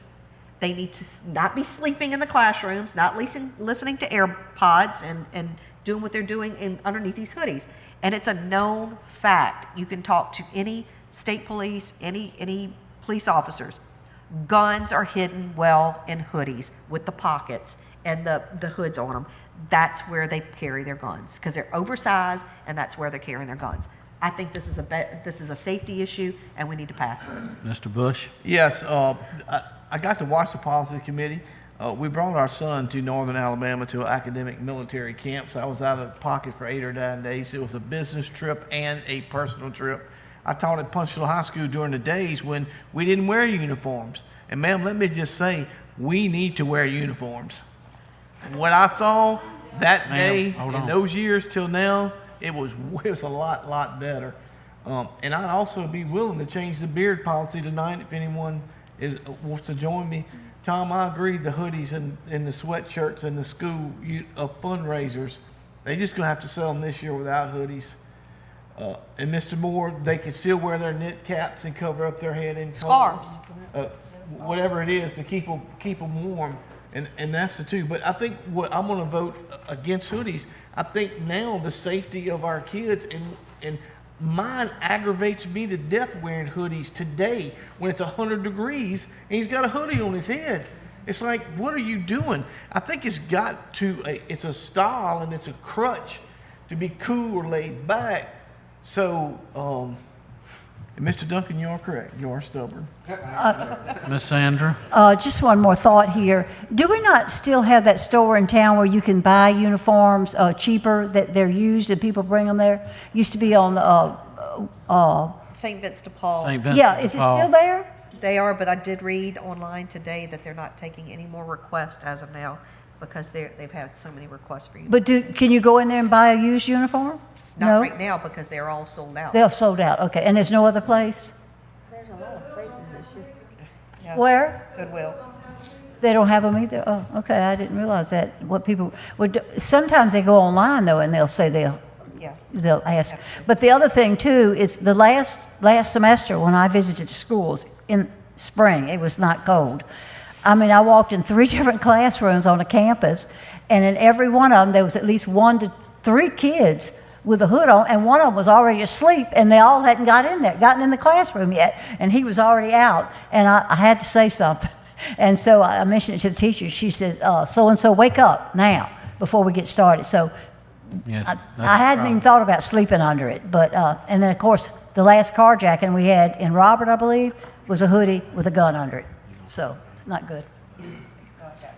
All right, Ms. Janice, you got one thing. Yes, after Mr. Janice. Okay, I'm sorry. Go ahead. Okay, because I wanted to address Mr. Moore's concern, and I agree with you. I'm not saying that the hoodies is bad, the hood itself is bad. My concern, another concern that I do have is that, okay, are we trying to educate the children, or are we trying to set them up to fail? Because when the kids come in, and now if the consistency of following the rules gets harder, then that means that we're gonna put them out of school for wearing the hoodie, which means that, okay, now they're not in the classroom, so now they're gonna play that game, because they know now if I want a good quick vacation, all I have to do is break that code and then I'm out.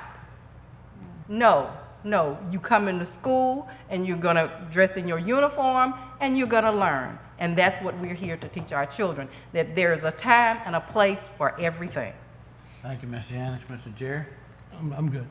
Okay, you good? I think it's time to call for a vote on the amendment, to allow the amendment. This is what the vote's going to be. We're not Would that voting be on the what? policy, we're only voting on the To amendment. get rid of the hoodies. This is just on, They To want change Janice. the to language. change the language that would not allow hoodies. Voting is open. Motion passes with Mr. Toller and Mr. Moore voting no. Thank you. All right, do we have further discussion on the policy as amended? I got a question, Mr. President. And, Yes, sir. And I know the other night you guys didn't discuss anything about the bus. And so this is, I know this automatically pertains to the bus too, jackets, sweaters, and there was hoods, but now they're gone. That was my main question. But should we add bus 2 on any of this stuff, or it's just a known fact the dress code on the bus is the same as the dress code in the schools? And it might be listed somewhere there, Mr. Duncan, I don't know. But Well, I guess that's a good, I guess it is a good question to clarify that when we say that we're allowing outer jackets, that includes they can wear their outer, that's outside. We don't have, Right. that they ought to be able to wear those outer jackets on the bus. Yes. And I don't know if that's clear. I don't have a copy of that in front of me. Does it?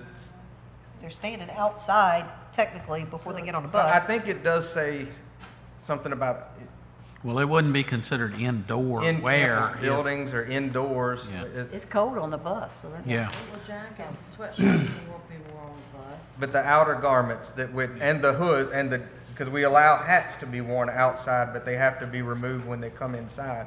and can they have a hood on the bus? Yes, they can wear, they can have heavy. Well, where would they coated have this jackets. hoodie? Because where are they going to keep No, that? but we allow them to wear hats in inclement weather, but they have to be taken out when they enter the school campus. That's in the policy somewhere.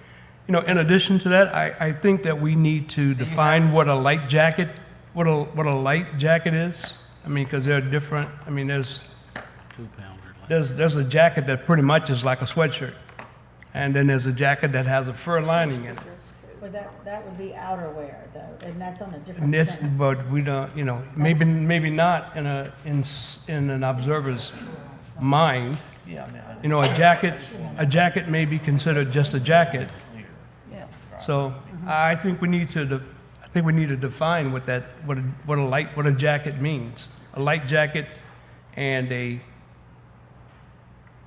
regular jacket. Currently, it says students may wear heavy coat or jacket of any color or style coats. Jackets and pullovers may not have inappropriate insignia, logos, or language. Dusters or trench coats are not allowed. Yeah, but we're changing that. No, we're not No. changing that. We're not changing that at all. It's gonna say that forever. If they're on the bus and they're freezing to death, they got a big giant coat, but if it's 100 degrees, they don't need an outerwear coat, a heavy coat. It says heavy coat. What we're putting is what's coming inside the building, in the hall, in the classroom. That's what. It says light jackets or sweatshirts That's- with, That's without what we a just hood. changed, though. The other thing is not changing at all. It's staying the same. That's not even part of the discussion.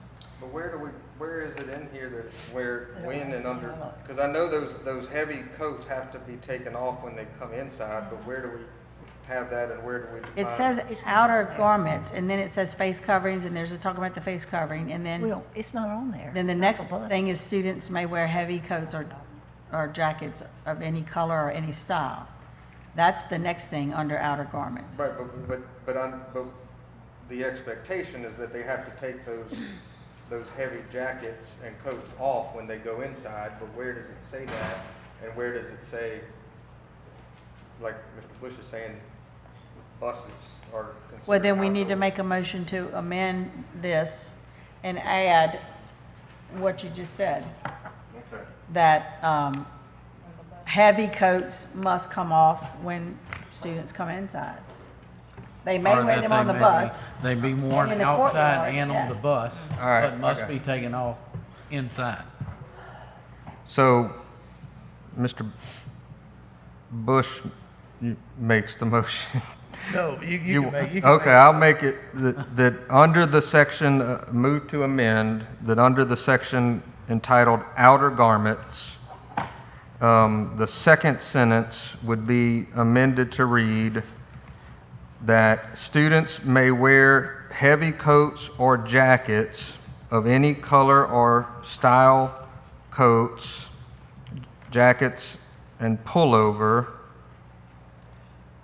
Should have a but there, but may not have. Actually, that, you need to adjust this whole sentence. Okay, Jackets just a and minute. pullovers needs to come out completely, because that's in the next sentence. All right, give me just a second. They wear heavy coats or jackets of any color or, Glad we're simplifying all this. yeah, really. We're only gonna allow. That was sarcasm. We're I only know. allowed to discuss this every 4 years. I know. All right, so students may wear heavy coats or jackets. Students may wear heavy coats or jackets of any color or style outdoors and on buses. However, said jackets may not have inappropriate insignia, logos, or language, period. Dusters or trench coats are not allowed, period. No. New sentence, Right. yeah, new sentence. And then, yeah.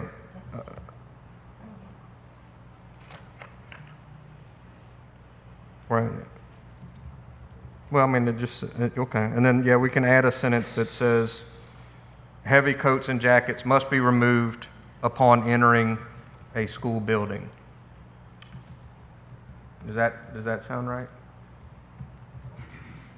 You want me to say it again?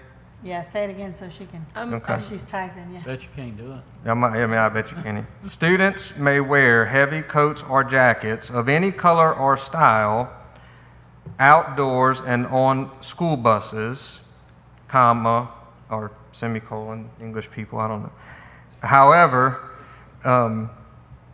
said jackets may not have inappropriate insignias, comma, logos, comma, or language, period. Dusters or trench coats are not allowed, period. Heavy coats and jackets must be removed upon entering school campuses or school buildings, period. Just be school buildings, not school campuses. Buildings. Okay, Did you put in there about the bus? Yeah. yes? Yes, he did. I certainly hate to interrupt. Yeah. I want to be out of line, out of order. You can help me?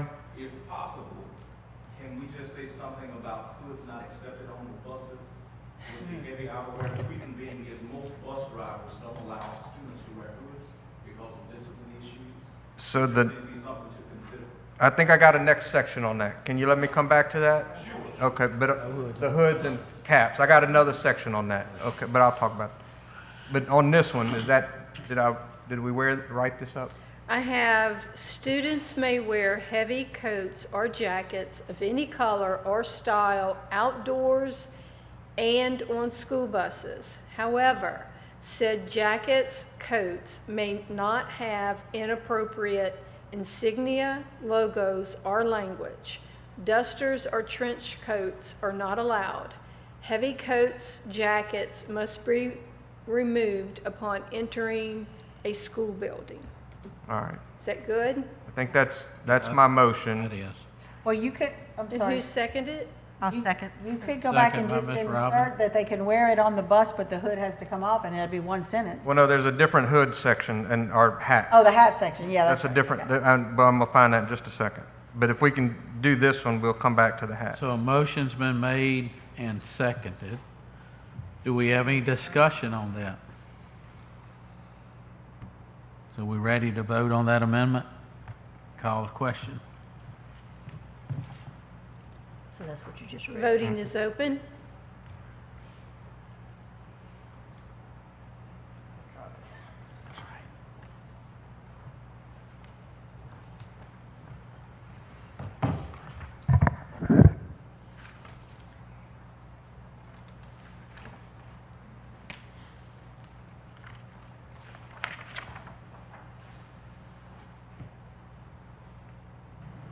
Voting is closed. Motion passes with Mr. Toller voting no. Okay. You want to go to dress code regulation 5?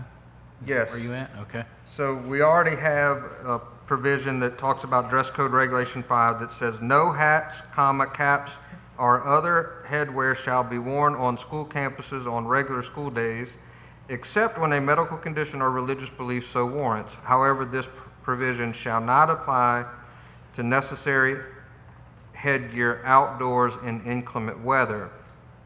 We can amend that, and I'll make that motion. I'm sorry, where is that at, Mr. Duncan? That's number 5 under dress code. Dress code regulation. Page 2. So we can amend that with one minor amendment to say that no hats, caps, or other headwear shall be worn on school campuses or school buses on regular school days, comma, except, and then, proceed, which still gives the exception that Mr. Moore had put in place a few years ago regarding inclement weather. So, I mean, if it's cold outside, they can still wear that. But no hoodies.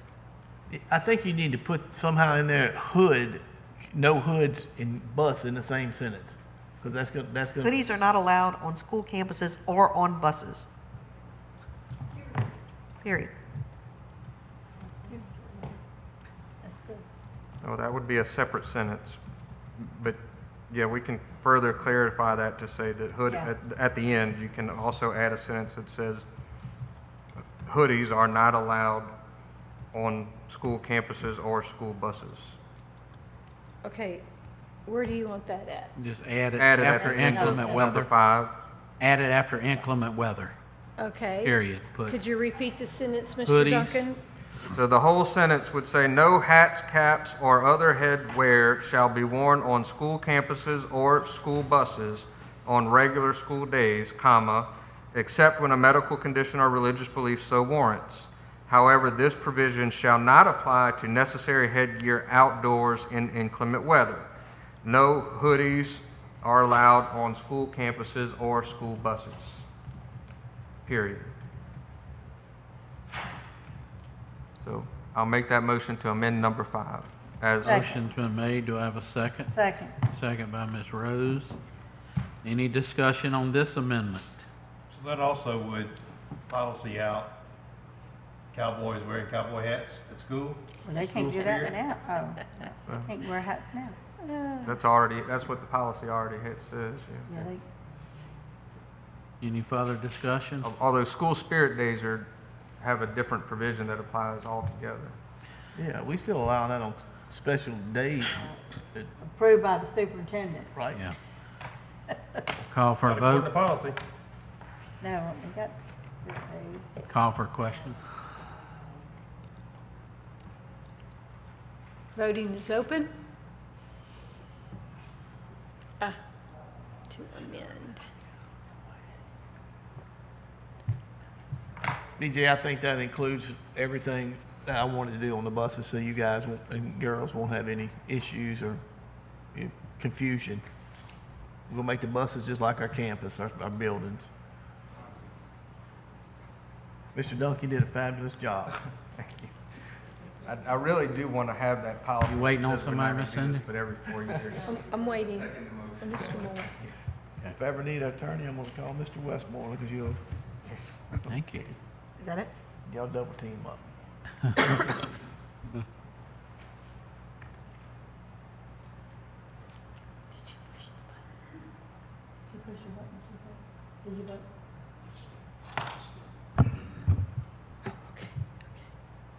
Voting is closed. Motion passes with Mr. Toller and Mr. Moore voting no.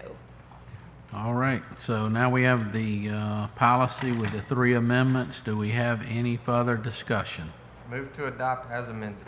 Motion's been made. Do I have a second? Second. Second by Ms. Rose. Call for a question. Call for the vote. Voting is open.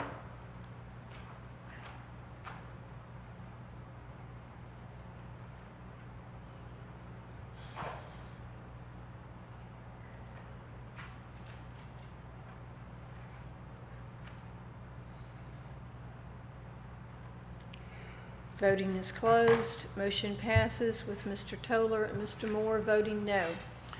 Moving on to superintendent's reports and their recommendations. First, we'll consider approval to refer policies IHF, graduation requirements, and JBC, BC, foreign exchange students, to the policy committee.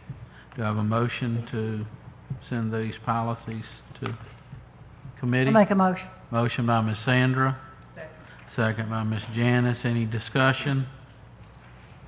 Call for a vote. Voting is open.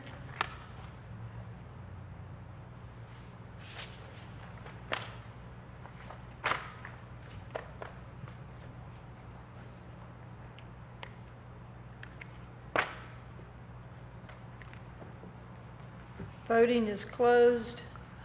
Motion passes unanimously. B, consider approval of change order number 7 to extend the carpool lane at the Yoakum Road campus to minimize traffic impact on the I-12 service road and Yoakum Road at a cost of $371,165.44. Ms. Stilley?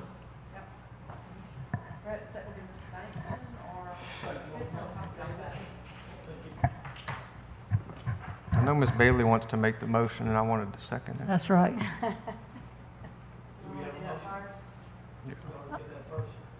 We could do the motion first. I'll make the motion that we accept this recommendation. And I'll second.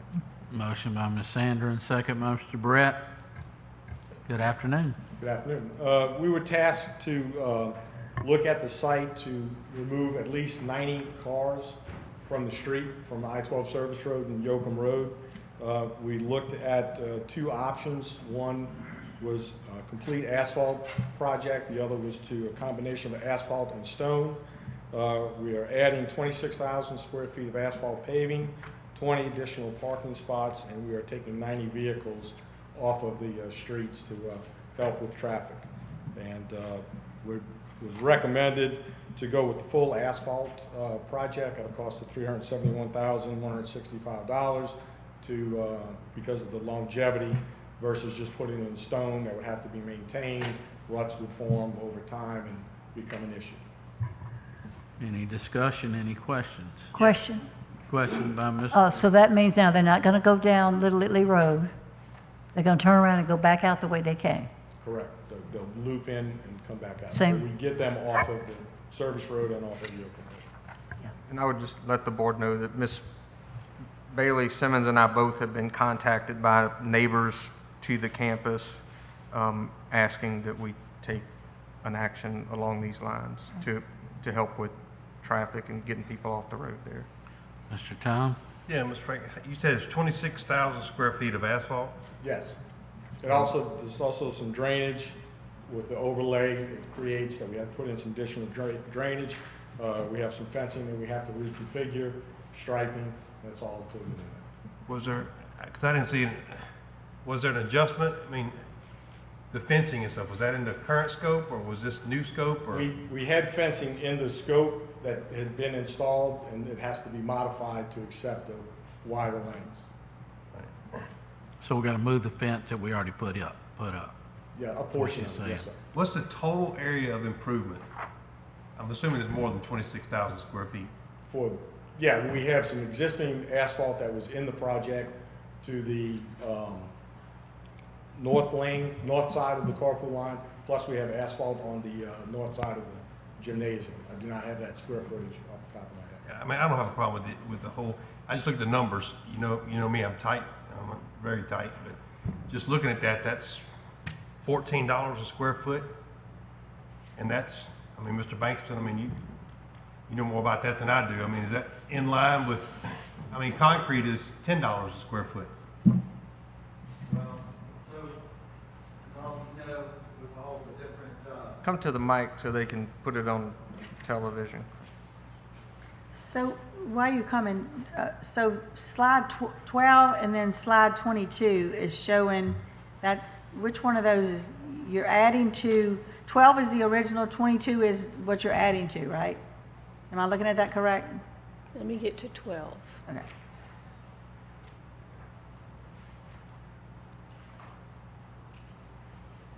yeah, the green So, part. so slide 22, this one, no, she's on 12, so the, okay.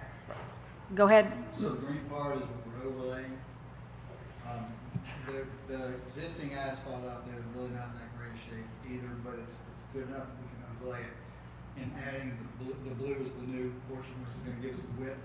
We already had you see the parking area right above the white area with the stripes? Mm-hmm. Right, that's asphalt too, but that was already in the job, we're trying to take care of that. Okay. Right, so all of this got included, of course, widen this out, which pushed the gates out. And Tyler, let me make a correction, that 26,000 square feet is just the blue area of new full asphalt with base. The overlay is also included in that. I don't have the In, square footage. the overlay's in the change order? Yes. Yeah. Yes, sir. Well, But that's good. Yeah, that brings it correct. But Right that- now, as you know, I mean, pouring concrete, slabs and everything, it's not Yeah, just look, I- concrete, solid rebar, just steel. And I'm very familiar with RWB, with Ronald Booty and them, and their work is great.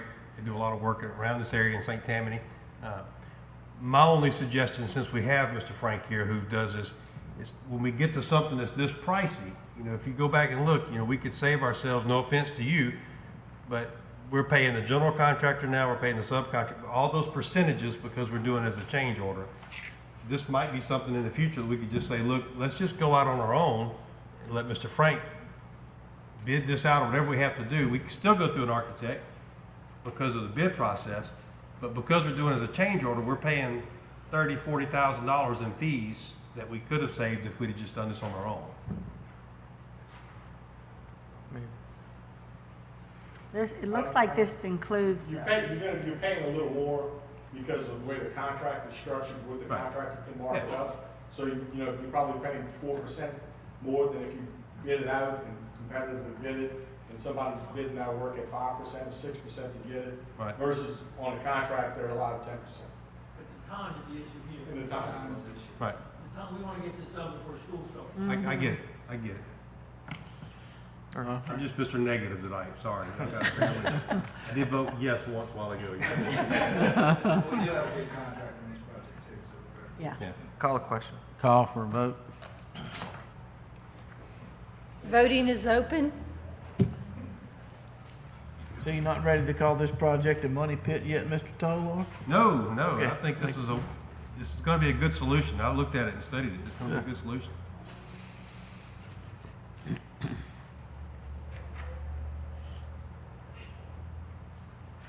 But if I can save $1, I'll save one. Voting is closed. Motion passes unanimously. Moving on to consider and adopt the 2022 millage rates. Mr. Schnattelbach. Thank you, Mr. Chairman. I'll read the millage resolution again. Be it resolved that the following millages are hereby levied on the 2022 tax roll on all property subject to taxation by Tangipahoa Parish School System. Constitutional District Number 100, 4.06 mils. Hammond District Number 1, Hammond Magnet School Tax, 15.00 mils. Hammond District Number 1 Alternative Program, 3.00 mils. Sumner District Number 116, 0.00 mils. Independence District Number 39A, 0.00 mils. Be it further resolved that the proper administrative officials of the Parish of Tangipahoa, State of Louisiana, be and they are hereby empowered, authorized, and directed to spread the said taxes as herein above set forth upon the assessment roll of the said parish for the year 2022, and make the collection of the taxes imposed for and on behalf of the taxing authority according to law, and that the taxes herein levied shall become a permanent lien and privilege on all property subject to taxation as herein set forth, and collection thereof shall be enforceable in the manner provided by law. Do I hear a motion to adopt? So moved. Motion by Second. Mr. Duncan, second by Ms. Sandra. Mr. Those Chairman? rates are exactly the same as last year, correct? That's correct. Mr. Chairman, if I can ask for a voice vote on this, please? Okay. We have any discussion before we get to the voice vote? I would just like to note that I've been here, this is my 16th year, and this constitutional district millage is the same, 4.06 mils, which is minimal, and the least amount in the state of Louisiana that's being collected for education for schools. All right, thank you. We'll call for a vote, and Ms. Cindy, apparently we need a voice vote. Ms. Simmons? Yes. Ms. Dominguez? Yes. Mr. Duncan? Yes. Mr. Toller? Yes. Ms. Abrams? Yes. Mr. Bush? Yes. Mr. Moore? Yes. Ms. Richards? Yes. Mr. Westmoreland? Yes. Motion passes unanimously. Now we consider approval to amend the Finance Committee minute to March 29, 2022. You want to read that, Mr. Stottleback? Yes, sir, Mr. Chairman. Item F to state, motion to approve the recommendation to adjust the salary schedule 1.5% higher than Livingston Parish School System for child nutrition workers, highly qualified paraprofessionals, and school bus operators, as well as bus attendants, are to receive the same percentage increase as it takes bus drivers to reach 1.5% above Livingston Parish, and non-highly qualified paraprofessionals will receive the same percentage increase as it takes highly qualified paraprofessionals to reach 1.5% above Livingston Parish. Mr. Chairman, this is really a correction of what y'all approved back in March. The minutes weren't really accurately reporting, so we're asking y'all to clarify and to approve the minutes as y'all originally intended. Do I hear a motion to amend? I'll make that motion. Motion by Ms. Sandra, Second. second by Mr. Duncan. Any discussion? Just, this amendment does accurately reflect what we intended to do, I think, at that Finance Committee meeting. Probably, again, the consequence of me being too wordy and trying to get these things passed. Okay. But I know we did go back and check and actually look at the video of the meeting, and this wording is the correct wording. Call for the question. Voting is open.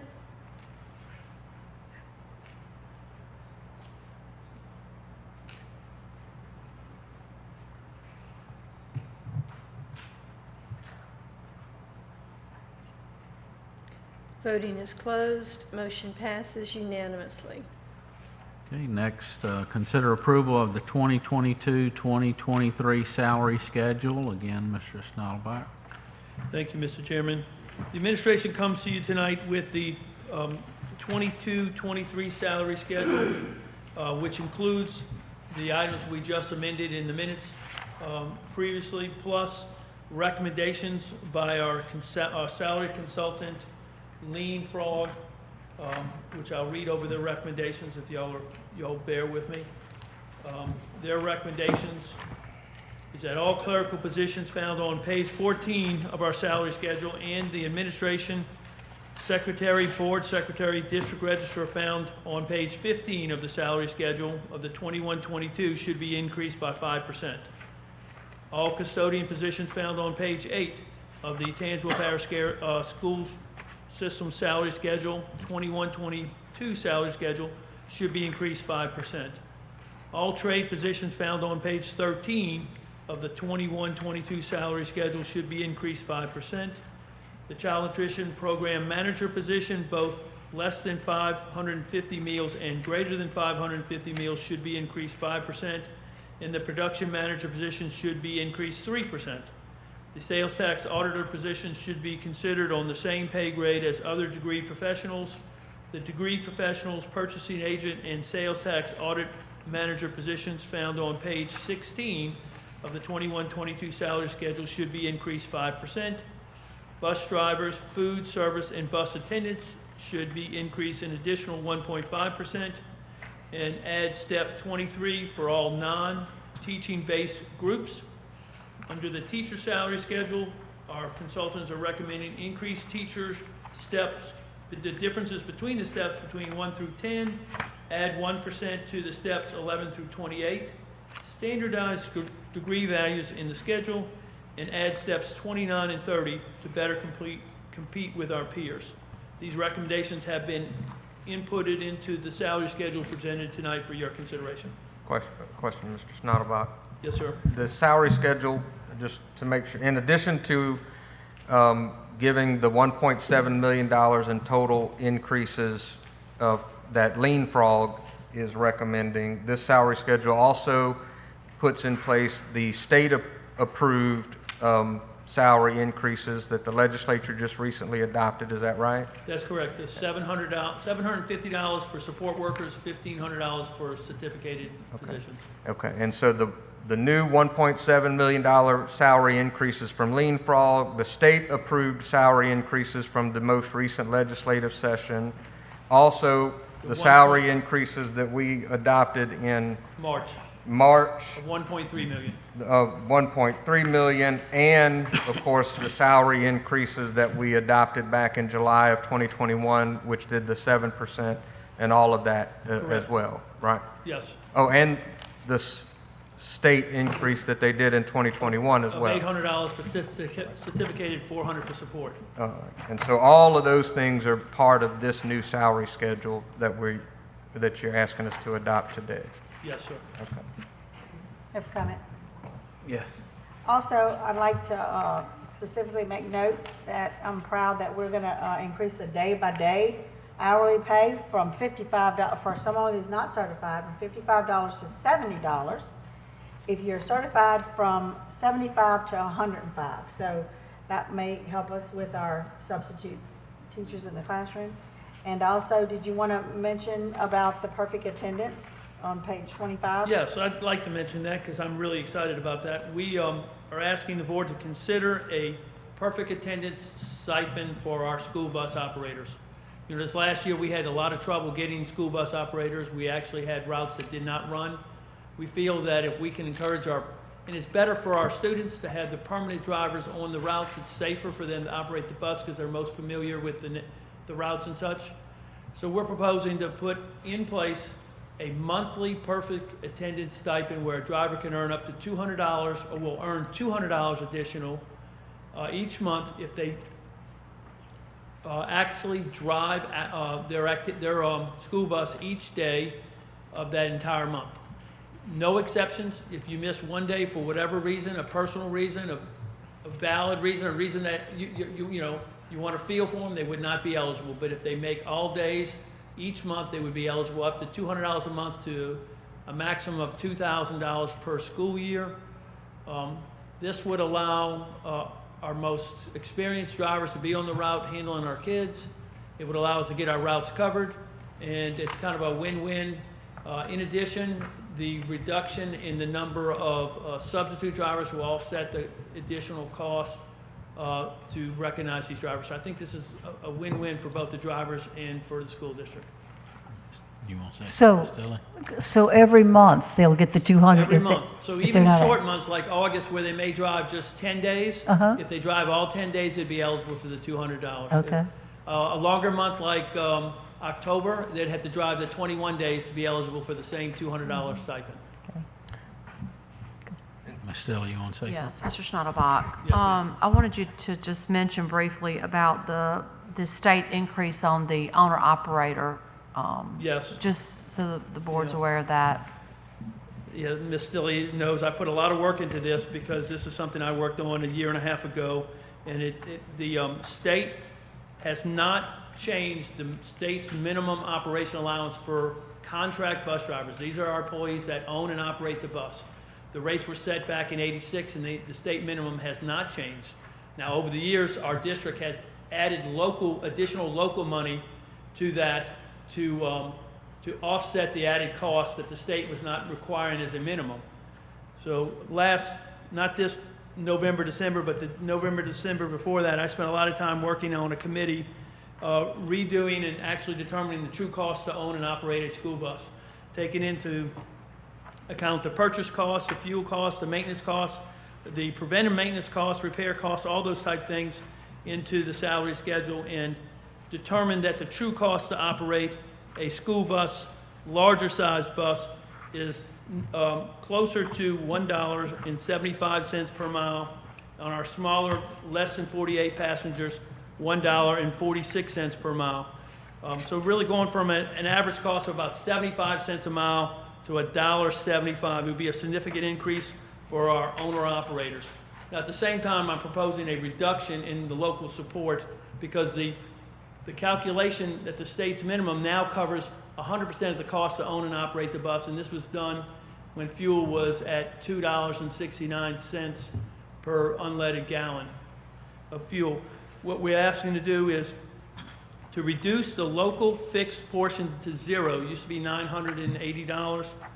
To reduce eliminate the local fuel price, which was set at 36 cents per mile, and then to keep and retain the local fuel price adjustment portion. I think that is a beautiful program we have in place. It fluctuates. When the price of fuel goes up, it'll go up. And when the price of fuel goes down, it goes down. It helps cover the inflation cost for fuel.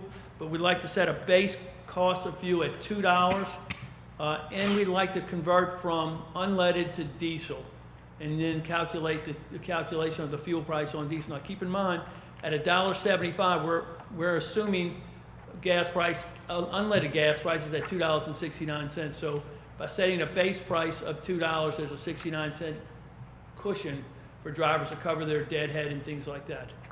So overall, I thought I brought it with me. I didn't. There's a significant increase, and Ms. Stilley, I'll have it for you for your advisory committee tomorrow morning on what a route is at 25 miles today compared to what will be under the new schedule. There'll be a significant increase for our drivers. Yeah, it's great news for our owner-operators. Yes, ma'am. Can I ask?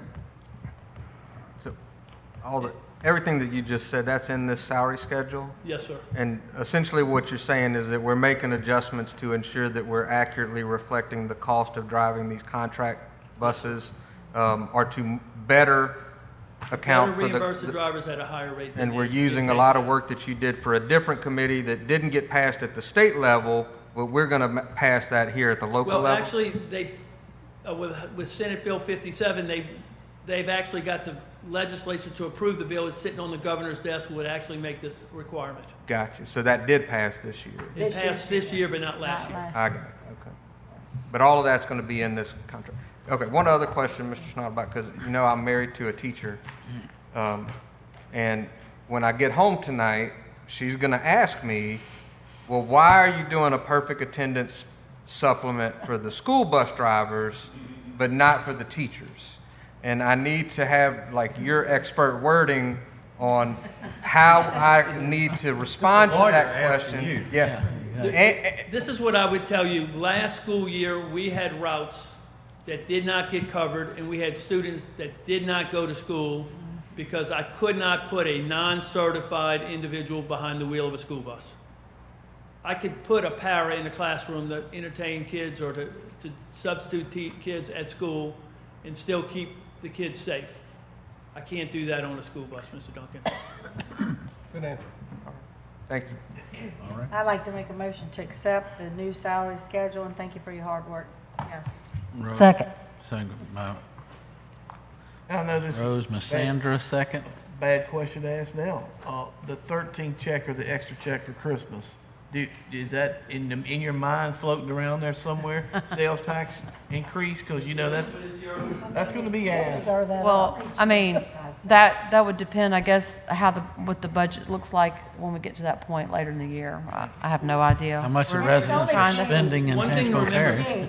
Yeah, With this salary It's only schedule, June. every employee is getting additional money. yes. Absolutely. Mr. Stottlebach, could we say how much total we're doing in raises with this whole It's- salary adjustment? I priced it at $2,850,000, right under the $3 million threshold that we have of additional revenue in our half penny. And let me say this, our upper people in central office are not getting this. You're not getting this, Ms. Stilley's not getting this, The only additional money that those individuals are getting are the state raises. and the school board's not, members aren't getting a raise. No, We the get school board are not $800 a getting month any and that is it. From a coordinator position up, there are no additional money except the state raise money. What about my step raises? Do I get a step raise for being on the school board? I don't think I get any of that, do I? It's always Y'all just older people up here, that's it. All right, Ms. Stilley has something she'd like to state. Yeah, I just want to mention that it was in the Lean Frog study, and it was identified, but it was in 2004 was really the last time that the teacher salary schedule was comprehensively looked at. And so in the recommendation from Lean Frog, they standardized their recommendation, which is reflected in the salary schedule that Brett just presented, was to standardize the current teacher schedules to be more equitable across each step. So, kind of took some of the wacky stuff out of the steps where you might get 150 at this step, but 300 at this step. So it made it more equitable across steps and then also across degrees. And so I think for teachers, every teacher, no matter where they are in the system, on years of experience or degree, will see something, a difference in their pay. Also, what I think and what I heard in the beginning of my superintendency were teachers that, and I'm sure you've heard this as well, teachers that were at step who have been here for 29 or 30 years, but the teacher salary schedule was capped off at 30 years. So, at 28. So once you get at year 28, you're ceiling. That's your ceiling. You couldn't go any higher. And so they recommended that we actually raise it to 29 and 30 because, teachers' retirement is 30 years. That's the encouragement is to at least get to the 30-year mark. And so we're really proud that we were able to impact the entire teacher salary schedule with this, the funding that we had, plus all the support staff that we had as well. Thank you, Ms. Stilley. Nothing further, we'll go ahead and call a vote. Voting is open.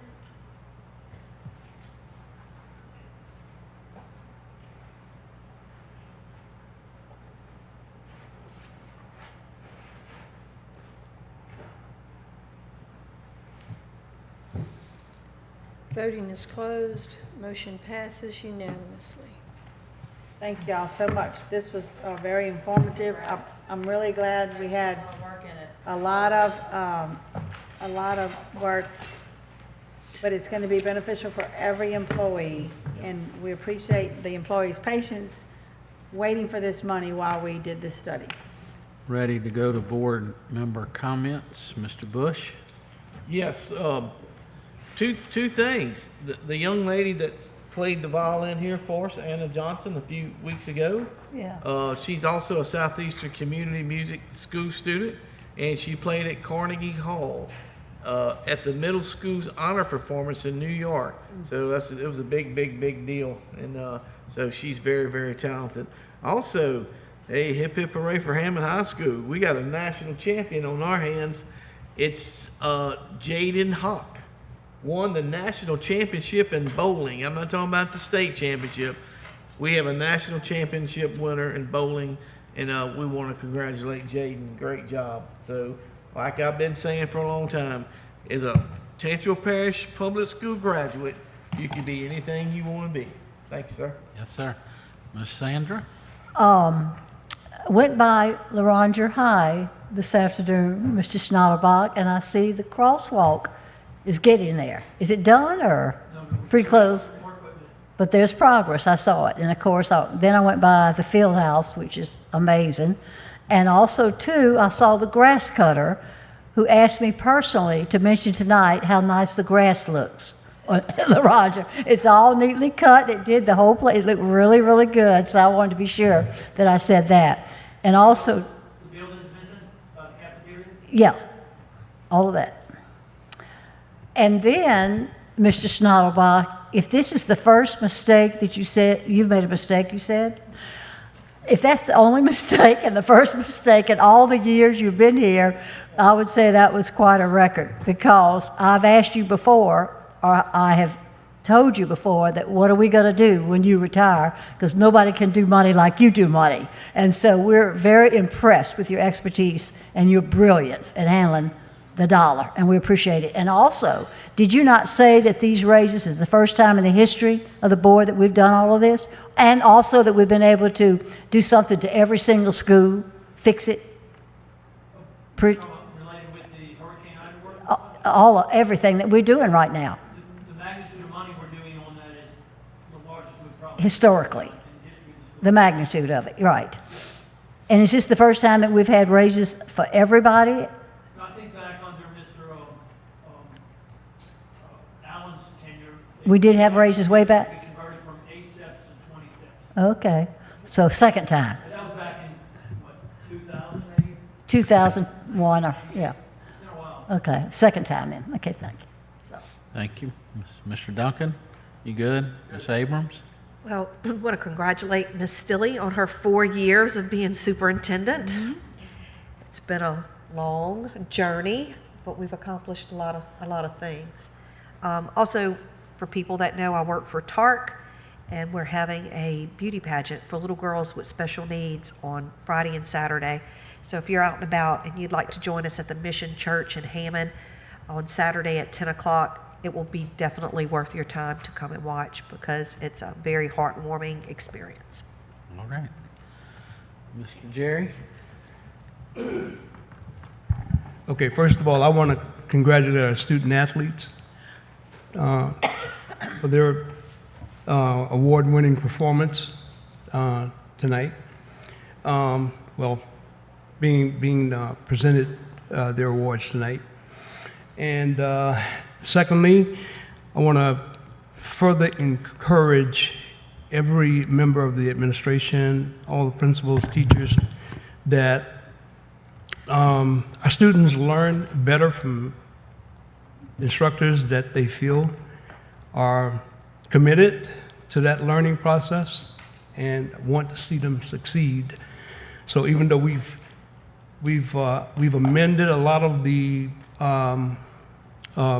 policies, there is still a human nature part of enforcing all of these policies, and I believe, and I will encourage that what you enforce with love and compassion will be the most effective application of enforcing these policies.